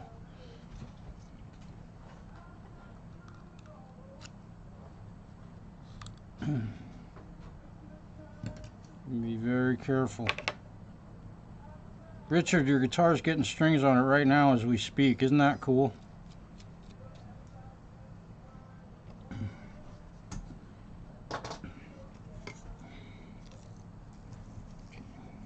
Cut. Nice clean edge. So I've gotten a nice piece of copper tape. Go ahead and peel this off. And what I'm going to do with this is use my fingernail and take the time to go around this thing before I have to use some epoxy on this instrument, which I don't like using. Epoxy is such a destructive force if you get it on something that you want to ever take apart again. And somebody may want to change the bridge out in this guitar at some point in the life of the guitar. So we're going to see if this isn't enough of a shim to make this thing sit solid in there. Joey? Yeah? Mammo said bring it over. Guess what Mammo's doing for Joey? What? What? Laundry.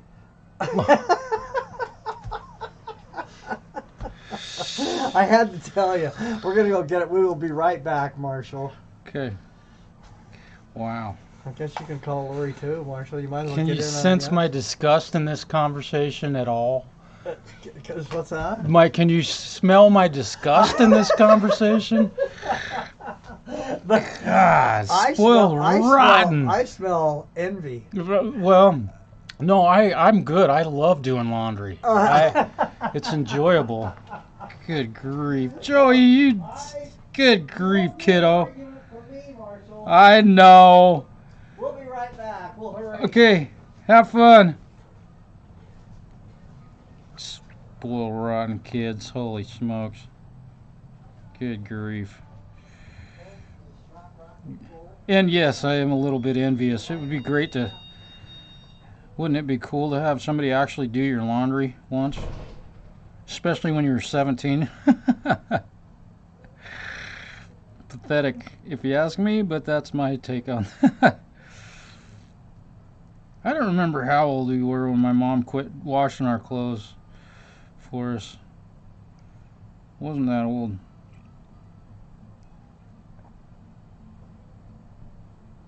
That's so cool, though. Got a good solid family. Everybody looking out for one another. That's awesome.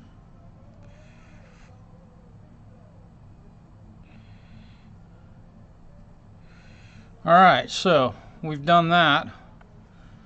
Let's see if I can get this thing to stay put in here now. If it stays tighter. Oh boy. I'm going to push that in and it's not wanting to go. So let's tap it in there. And I'm feeling really good about this repair.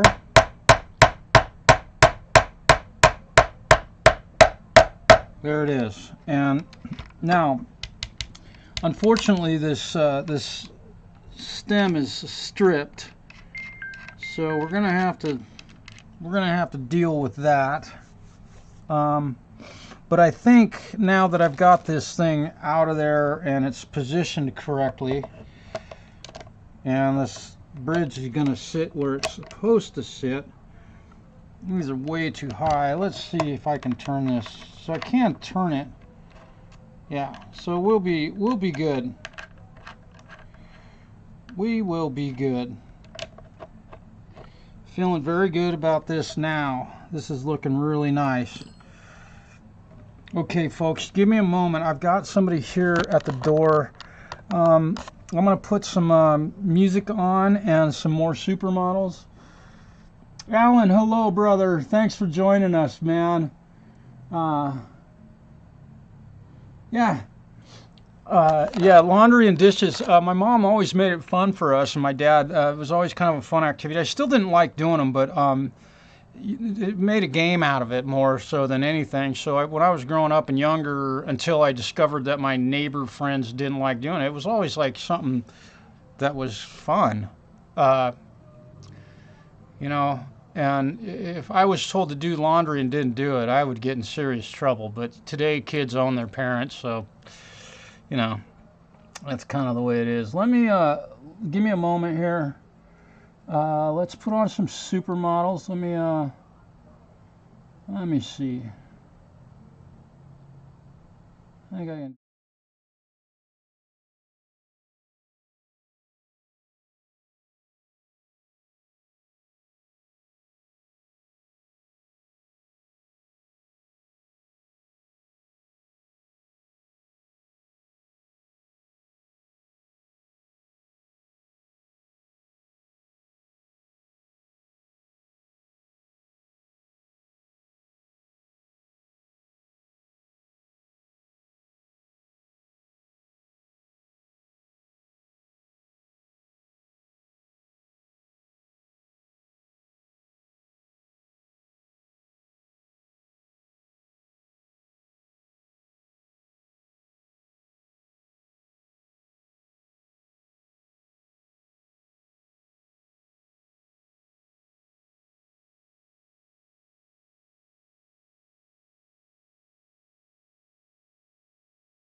Okay.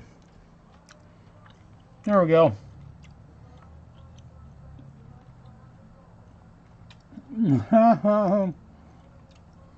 Hope everybody's doing okay. All right, so I think we've solved the post problem, and time to clean up these frets. And I'll show you how I'm going to do that. Let me see. Yep, that's going to work great. So,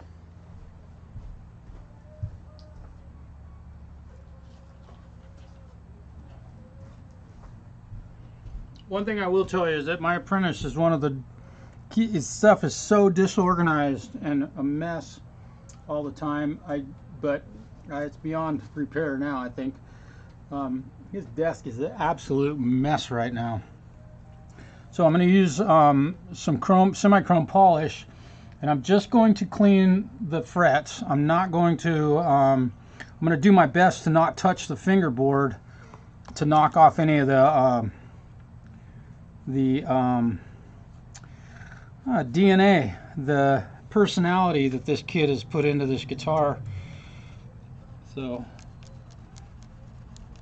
we'll polish these with some semi-chrome. This will keep this off the fingerboard,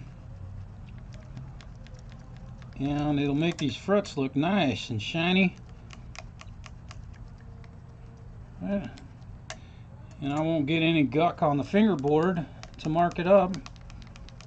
Then I can wipe all the excess and look at all that stuff coming off of there. Isn't that cool?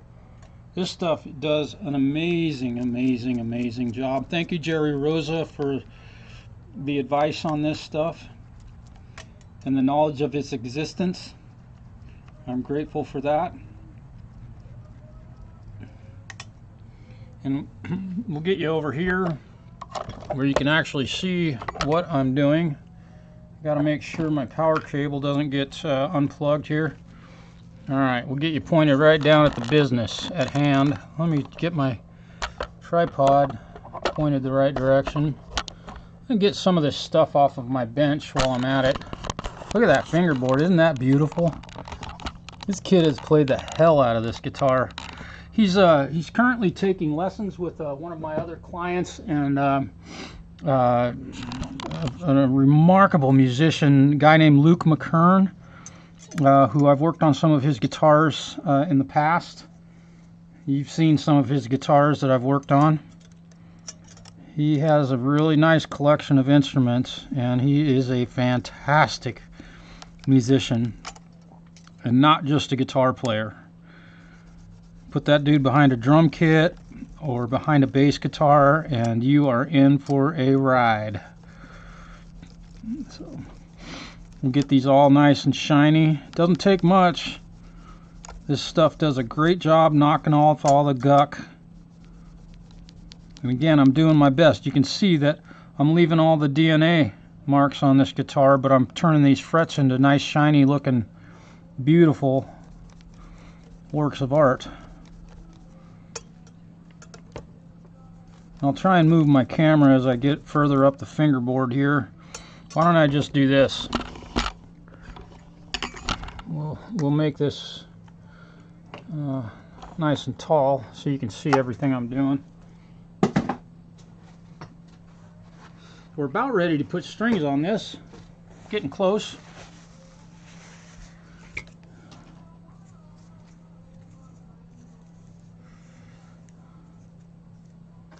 I'm gonna get my copper tape procured for the next purpose it might have. All right, pretty cool.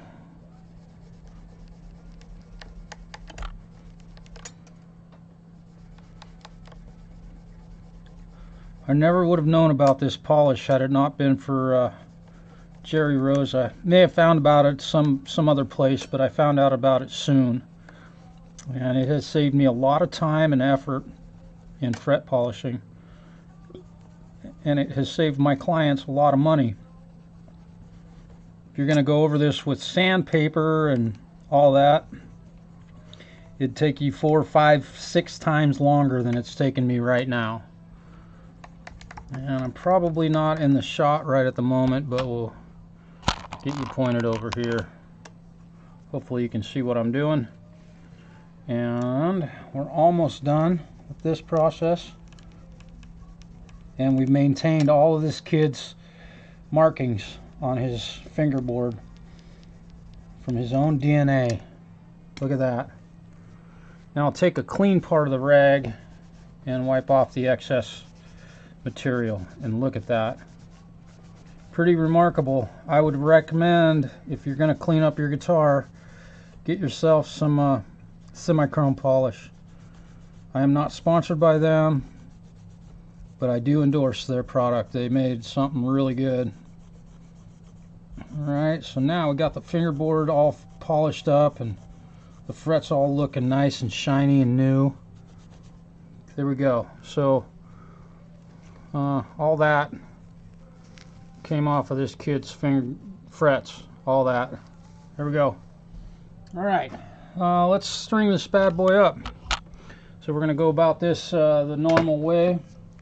I need to get my tools kind of cleared up here a bit and get a lid back on my CA glue. My blood glucose is getting back into shape. I'm feeling really good. That's how you solve that problem. The only time you'll ever see me eat processed sugar, period, is if I have to, for a medical reason. Thank God for Skittles. They just taste terrible. They're awful, awful, awful stuff. Okay. I'm gonna try and clean up a little bit here. We've got our base nuts. I'm gonna put those off to the side. Oh, and heck, I got a birthday coming up in a couple days. I forgot all about that. And I got this wonderful gift. I didn't realize it was a birthday gift, but my sister sent this hat to me. Thank you very much, sis. I love you. Very kind of you to do that. Let's see. Let's get this and this out of the way. Probably not going to need these anymore. Might, but we never know. And I'm hoping that I'll be able to turn this adjustment screw. And if I run into a position where I can't, I can probably get a hold of it with a pair of vice grips, something like that. We may have to go that route. So let's clean this guitar, make it shiny. We'll get some of this other stuff cleaned up. I don't want to remove everything, but we'll get. I'm using good old Dunlop 65 polish.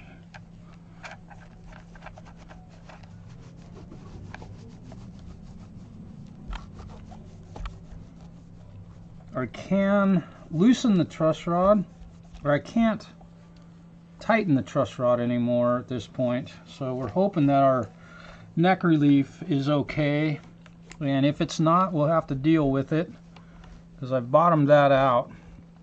It can't turn any further. So look at that thing come back to life. All that beautiful. Now I'm noticing around this pickup here, there's a little bits of plastic sticking up out of the guitar. And so I'm going to try and grab those. See if I can clean this up a bit. Let me oh, where's my screwdriver?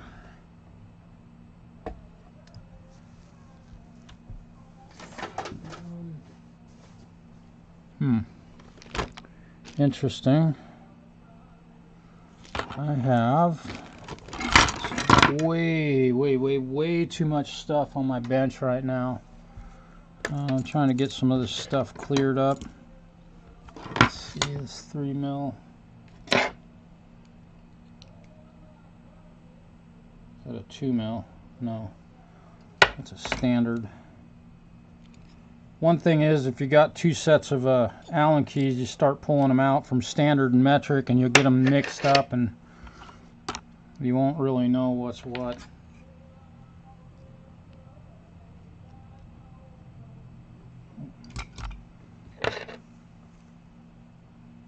Alright, so Where's my screwdriver? There it is. Found my screwdriver. I'm gonna see if I can, that's as high as I can get that pickup to get that.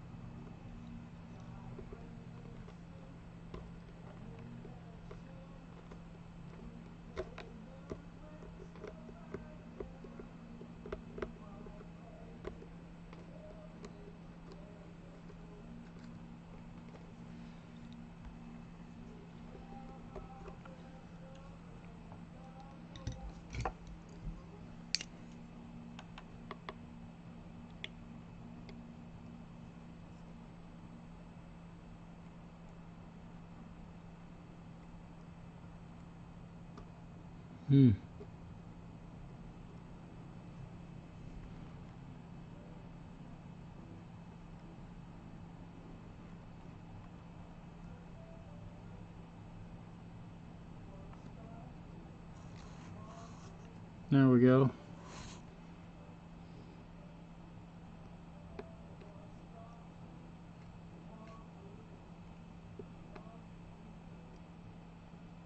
I know this is like pretty nitpicky little shit, but if I'm gonna go to all the trouble to make this guitar play nicely, I might as well make it look nice too.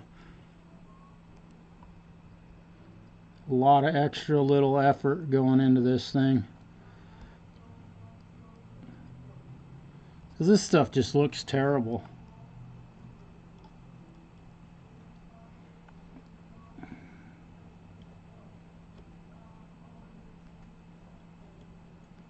Is the way that these guitars are built and manufactured, and they put all this plastic shit all over them, and it's pretty much useless stuff, but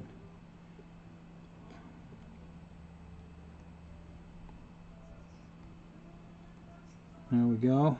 Okay.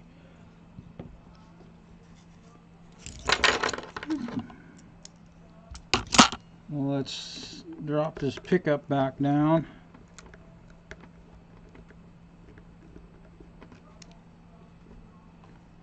Still got some of that guck here. That looks a whole lot better. Okay. Let's clean up the pickups.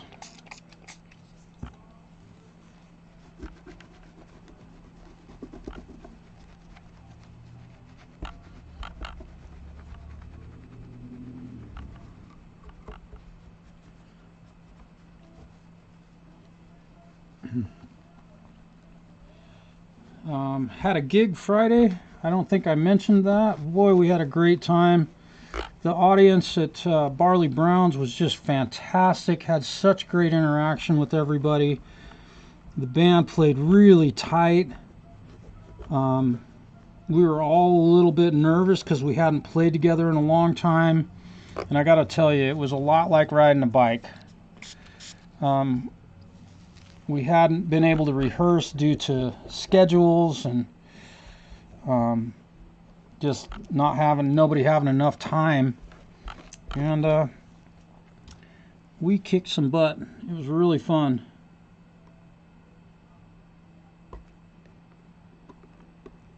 The thing took a little hit right there. Okay, we're looking really good. Let's go ahead and clean the back of this instrument. The back and the sides here. I know you can't really see what I'm doing right now. I'm not going to move my camera around so you can watch me clean a guitar. But this is a big part of what I do here. Spend a lot of time cleaning them.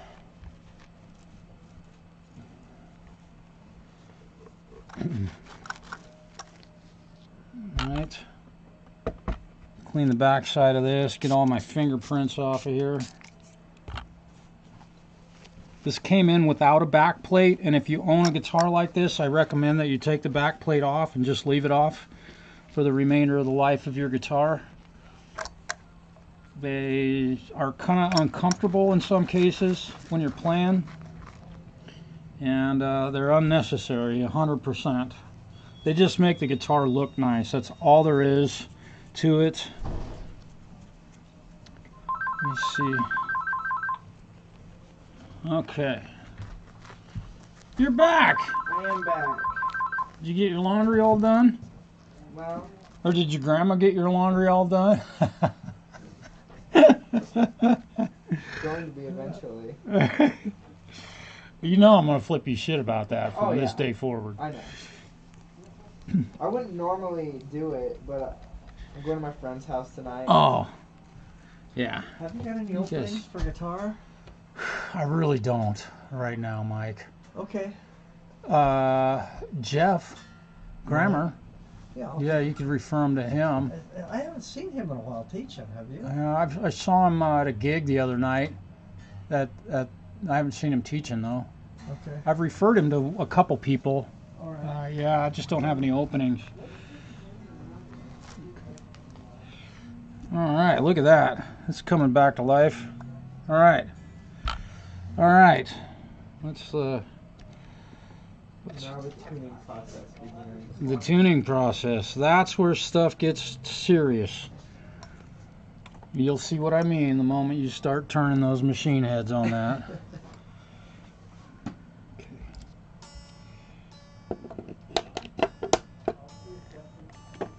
Okay.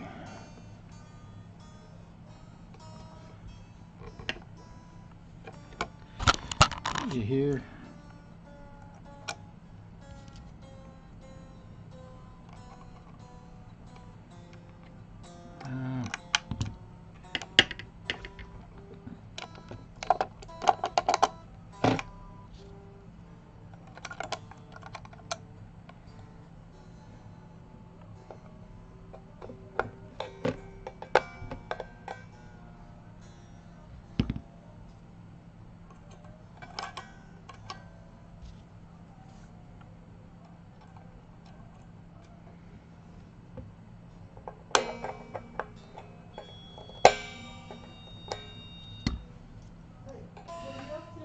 I think this thing's gonna turn out.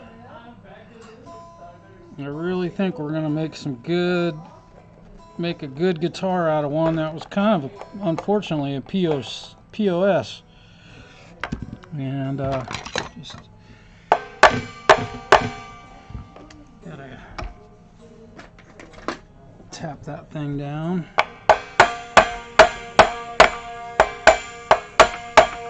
There we go. And looky there, success. And we want to make sure that our lugs are staying in. There's my block, my favorite wood block to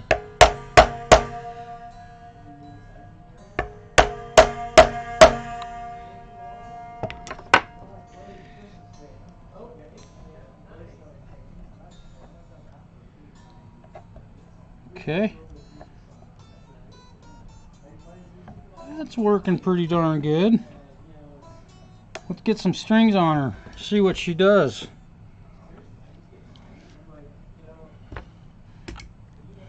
Let's go ahead and do this and this. Now basically just stringing up a good old Stratocaster style guitar. Grab a set of iron ball 9s.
I'm going to go ahead and start with this end.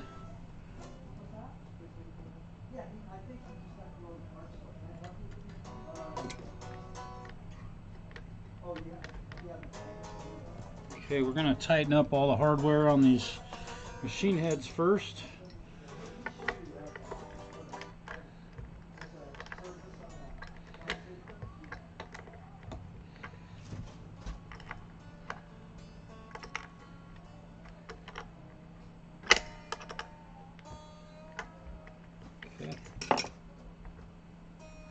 Check all these knobs and make sure all of them are tight and not loose. We're going to cinch some of these up just a little. Most of them feel pretty good. Yeah, those are all doing their job. Look at those frets. Holy smokes.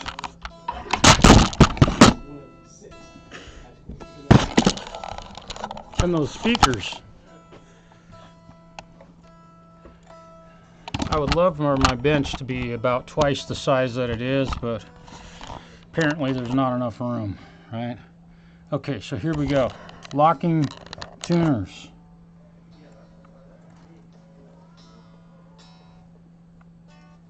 Push the string through. Don't twist it around. Tighten up the locking nut, or the locking machine head. And you can do all the strings all at once if you choose.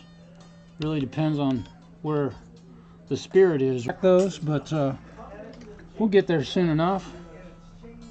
And this is just the beginning of the setup on this thing, because I know there's other issues on this guitar. But it took all this time to get to the point that I can actually start doing the actual work. I was problem solving up to this point, pretty much. Problem solving and cleaning. I appreciate you all hanging with me today.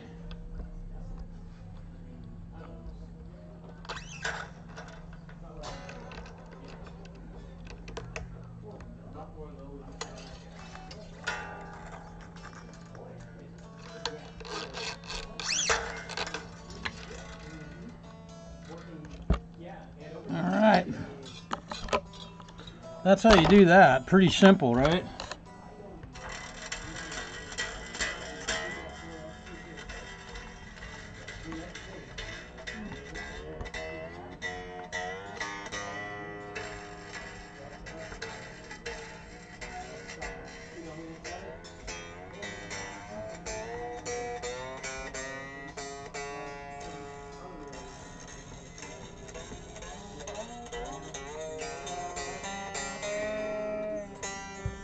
Let's see. My ear is shot today.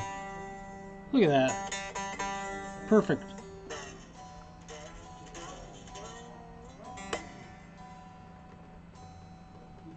Okay. The ball slipped down at this end, which happens.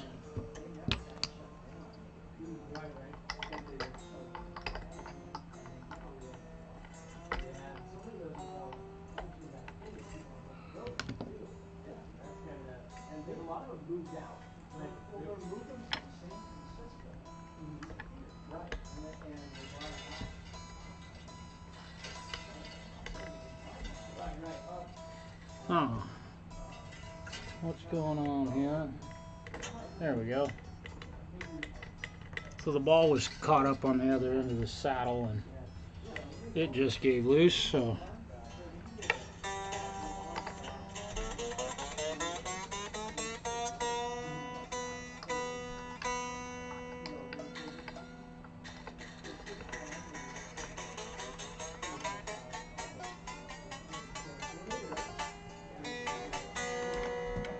okay, here we are. Things are looking really good here. Now, we need to raise the string action.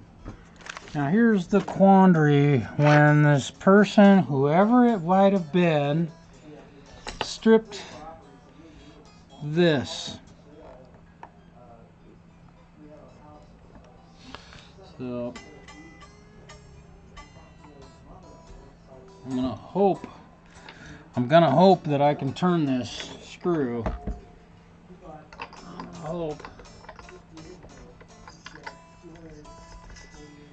I'm gonna hope. Right now, I'm hoping. Oh yeah, look at that. Oh yeah. Look at that, just like it was made to do it. But the hex key has been stripped out in there, and it's not. My hex key is not getting a good bite.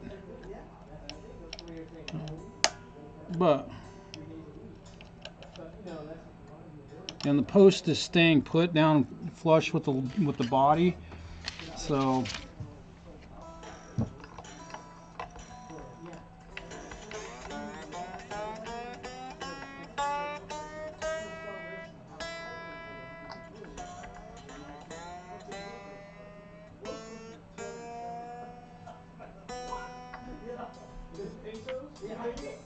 now let's check our string action. See, now I got all these saddles nice and flush, so chug mode, no cut in your hand. Yeah, how about that? Now that was difficult, wasn't it? You know, that was tough. I'm so happy to see this thing basically being brought back to life at this point. And I'm guessing that the string action is awful darn close as it is. Probably play the guitar at this point. We put a shim in the neck.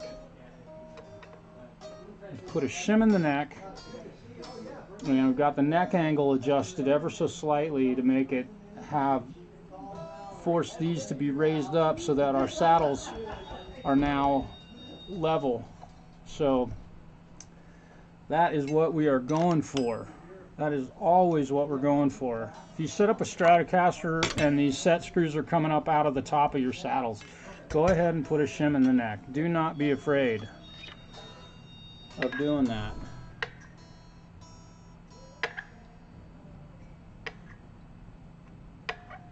Three.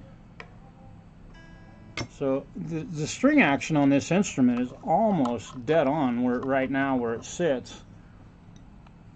So I'm going to make some minor adjustments here.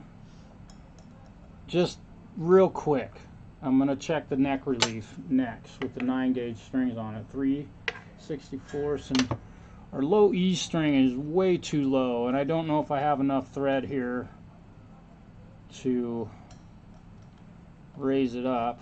So we may have to replace a couple of these screws, but we'll see what I can get away with here. Oh boy, that's 4.5/64. So is that. We're at 4/64, and I want to lower the G string ever so slightly. This is a little bit high.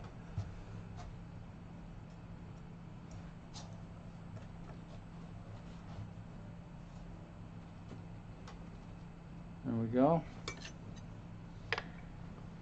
Well, that's too low. These tiny little moves make all the difference in the world. This is where the mojo of setting up guitars really happens.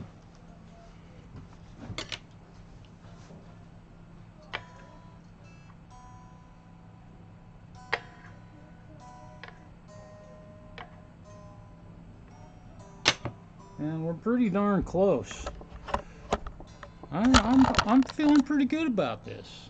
This is looking good. Now, let's check the neck relief before we get too much further.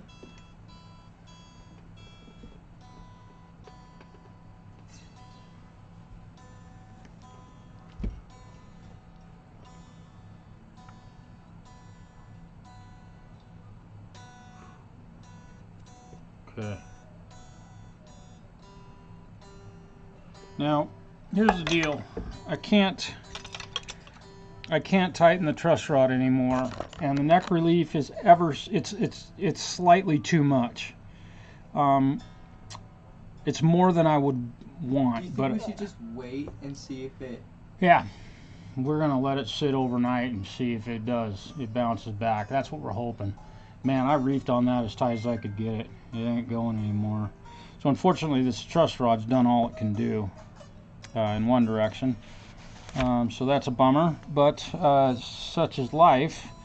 Although the setup on this guitar is really pretty sweet right now. So let's uh-oh, somebody's calling me. Who is it? I don't have time to take this call right now. Sorry. I'm okay. Let's get this.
So I'm going to adjust these set screws or the tension screws on the springs to allow more pullback on the whammy bar. I want them to be able to pull those strings up a little bit higher in pitch. So I got this thing almost perfectly in tune. Okay. Do you want me to put these things on here now? Let me, what we're gonna, no, now, what we want to look at, this is not sitting flat. So now you've gotten the guitar all tuned up, and that bar needs to be sitting there.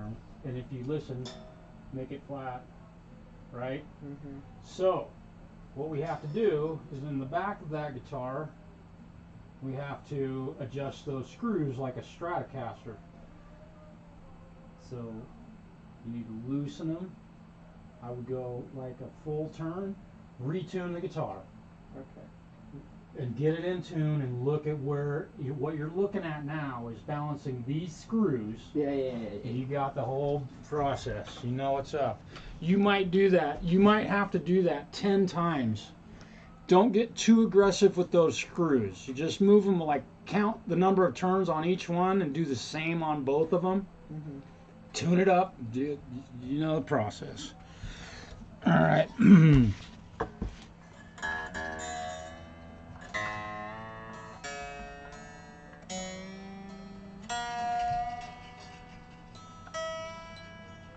You'll be an expert on those things.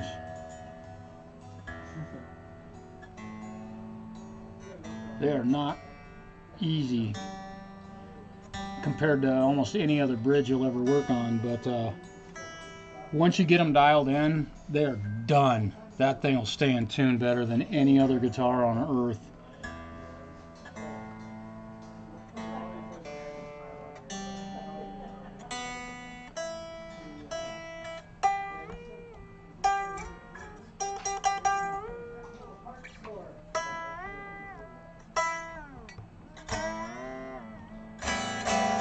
All right, now here's another little tip. If your guitar has a whammy bar on it, use it. They're made that way for a reason, and if you lock it down to the body of the guitar, you've just basically potentially made your guitar not have the tuning stability that it's capable of. That may be completely counterintuitive to you, but I've worked on thousands upon thousands of guitars. Floyd Rose's Strat style Leo Fender designed whammy bars. They work, they stand tuned better if you use the bar and if you allow that bar to float. It's physics take over at that time, and what happens is if you do use the bar and the guitar falls out of tune a little bit, you just tap that bar again or lift on it and you're right back in tune. They are remarkably stable tuning platforms. Dare I say better than a Tune-o-matic. There you go. That's my 2 cents on that. So we're awful darn close with this thing to actually plugging it in and hearing what she sounds like. Let's see. Okay, we're hoping that okay. Let's see. I can't adjust the truss rod anymore, so we're good on that. Let's check our string height. Oh, and there's definitely one other thing I want to do before I play this guitar. So the string action now is just a little bit high, which is great. I'm calling it a little bit. Oops, sorry you guys. My camera guy's drinking again. Okay, let's take care of these first two, the E and the B strings. This first fret action is just out of hand on those. I should have a 16 thousandths. That's 11. Where's my 16 thousandths? Oh, there it is. No. Huh. My feeler gauge isn't where it's supposed to be. What happened to my feeler gauge? Why isn't it here?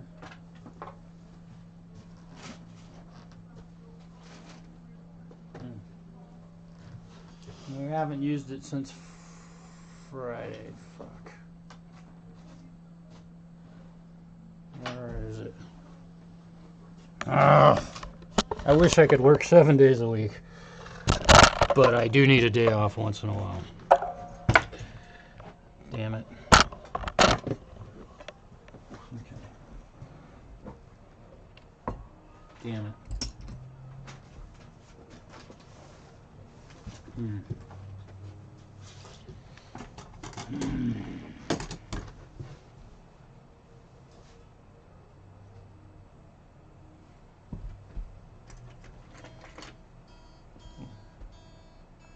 20,000.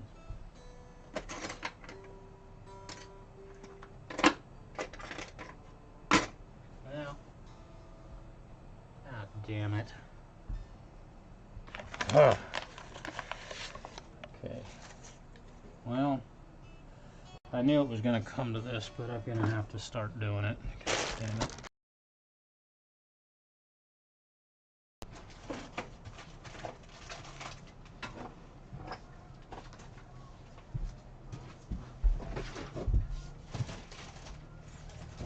There it is.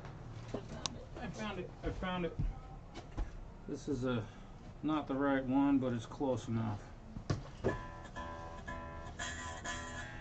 right.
Boy, OBS just loves making my camera stop working.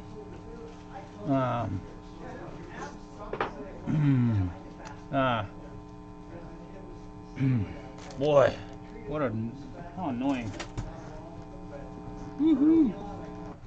Oh yeah. Oh yeah.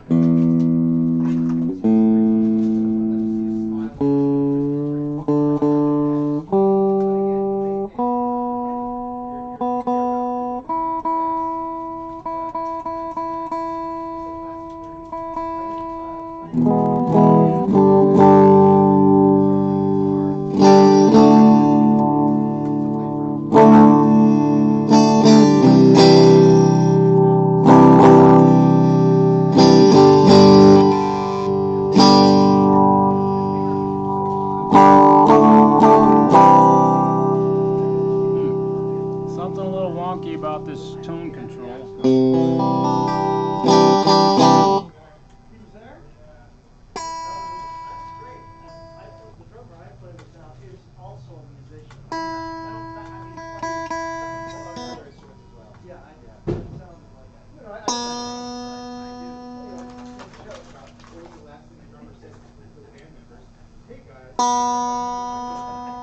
I should have told you to do those fine tuners like first thing before you started tuning the guitar up. Right before you start even balancing the trem and all that, you should raise them all the way up like you did.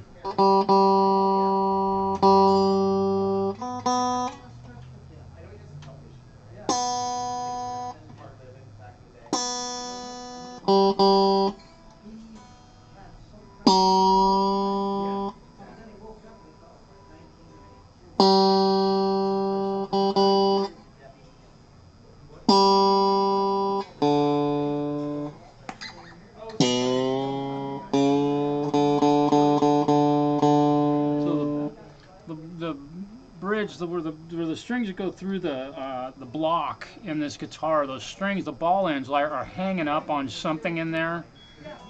They keep popping a little bit, so not a real big fan of that, but it happens, I suppose. Yeah.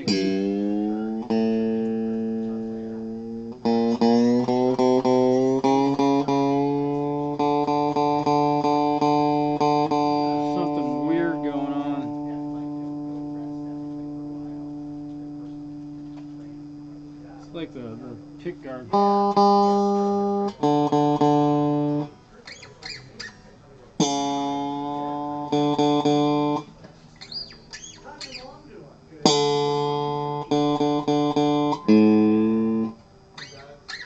Can't tell what's happened there.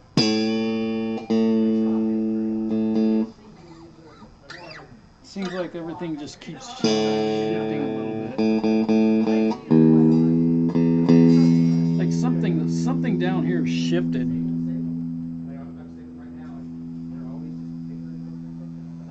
Not quite sure what. We'll see. We'll measure the string action again.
tone cap in this circuit has been connected to the wrong post in this because of the way the tone pot is behaving in this guitar, but that's another discovery that we've made that we might want to take care of. The guitar actually plugged in sounds pretty nice. And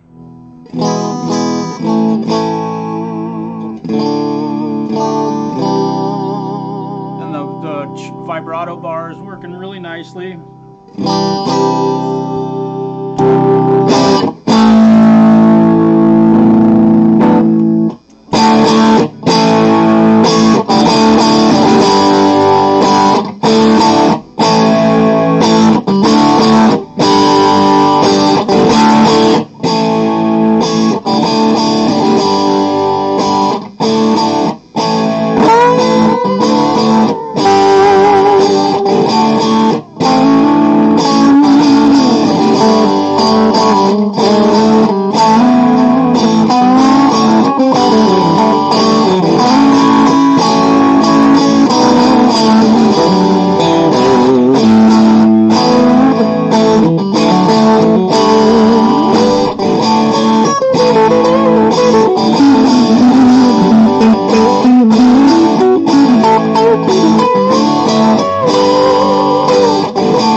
What do you think? We got a guitar that you can play now. Brought one back to life. Well,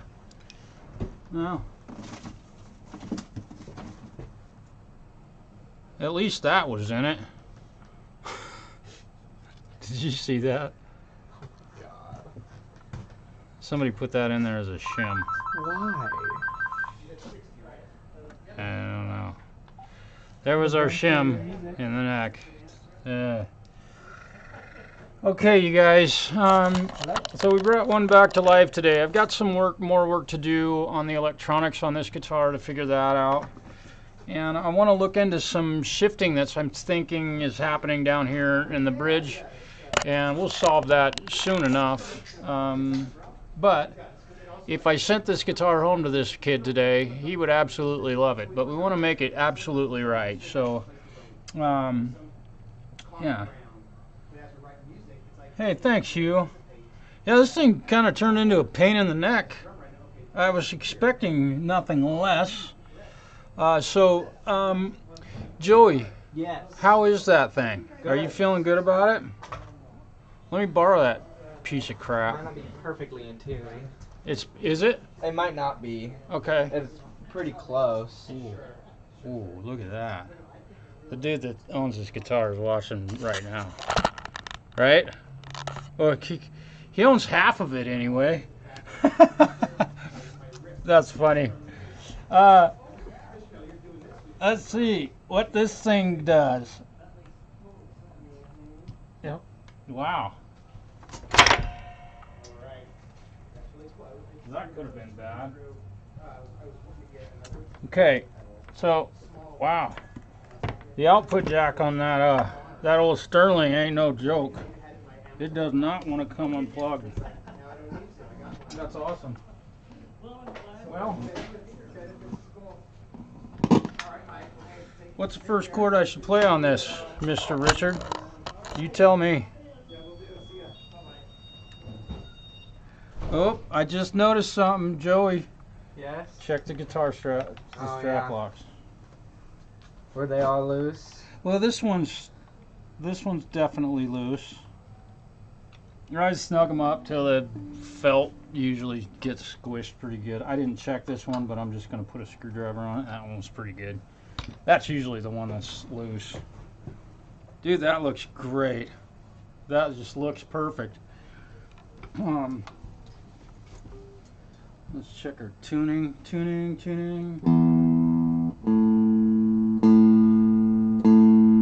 I've been dreaming for the day that somebody handed me a guitar that was in tune. Wow. I do it for everybody else. It just never happens.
that.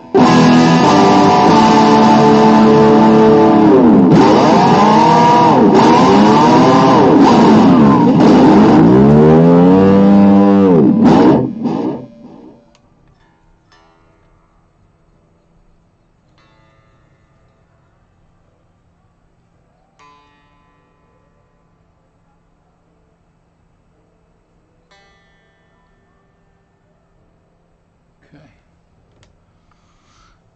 This is another thing. When you're done setting one of these things up, like what I just did with the whole insane whammy sounding shit, you gotta kind of do that with them. Literally get mean.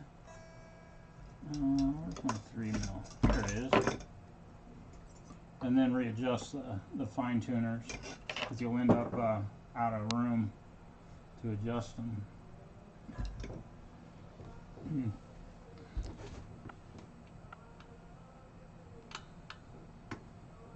Well, I'll be dipped.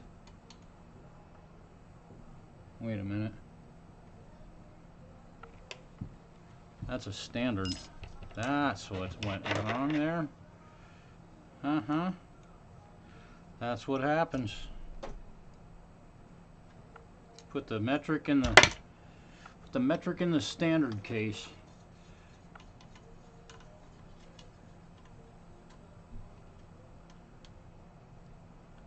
You might have been able to give these a little bit tighter of a turn, Joey. Really?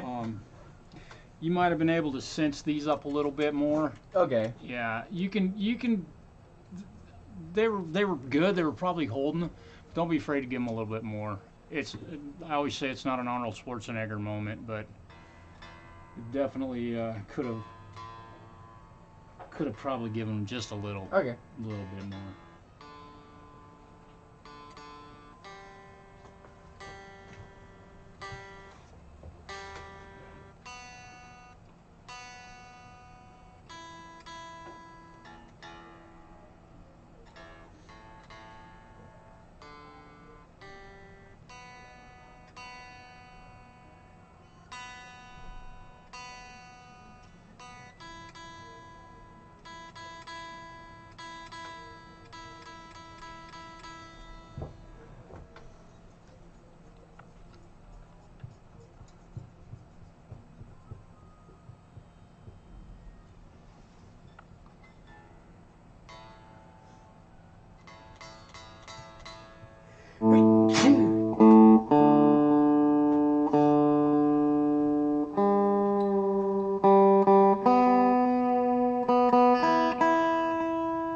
Oh, and the other thing, when you're tuning these, be very careful not to even touch any of the other strings. Like when you're tuning, if you're letting your hand rest against these lower strings, can you hear the pitch change? Yeah. If you're pushing on them at all, then you go and lock it down, and you're something to pay.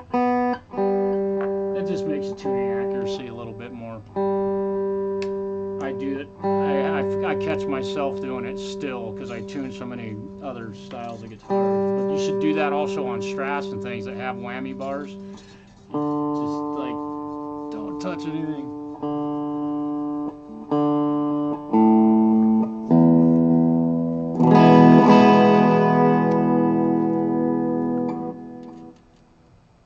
See how good of a job this string tree does on here. When I tighten this down, see how far out of whack these strings might go.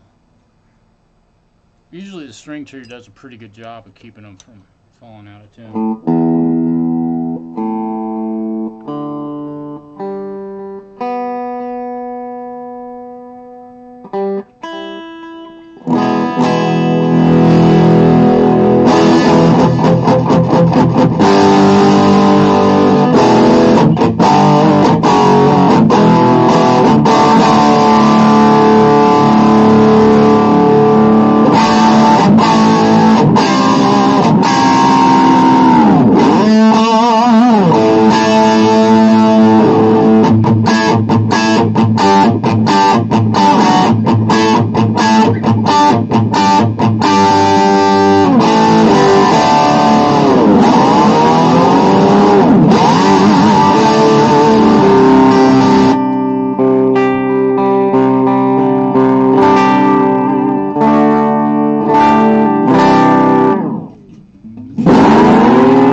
strings are in. It's in tune forever.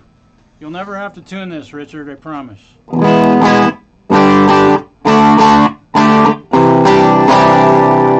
There you go. Cool. Good job. Cut those strings off. Ship it. That thing's done, man. It's great. It feels really nice to play, man. Here's your snark back. Okay, well, there we go. Now I'm done. I gotta go eat some lunch. I'm hungry. It's time to eat. Yeah, I'm hoping I got word from the DMV today that they got my paperwork finally. I waited 3 weeks without a notification that they didn't get my paperwork, so that held me up. Otherwise, I'd probably be able to drive to Portland, you know, Thursday or Friday this week, but unfortunately. Yeah, that's a sweet guitar. It feels a lot like my my RG. The neck's a little different, but pretty sweet guitar, dude. You got a good one. Pickups sound nice too. Yeah. Okay, you guys, have a really wonderful, what day is it? It's Tuesday. Time for me to eat. Peace, y'all. Thanks for hanging with me today. I had a really fun time working on this guitar, and I love bringing them back to life. And I knew I was in for something interesting on this, and it certainly was. A lot wrong with that guitar, unfortunately. But y'all have a great Tuesday. Peace. Hit subscribe. Hit the notification bell. Go ahead and hit the thumbs up if you care. Hit the thumbs down. It all counts. I love it. Peace, y'all.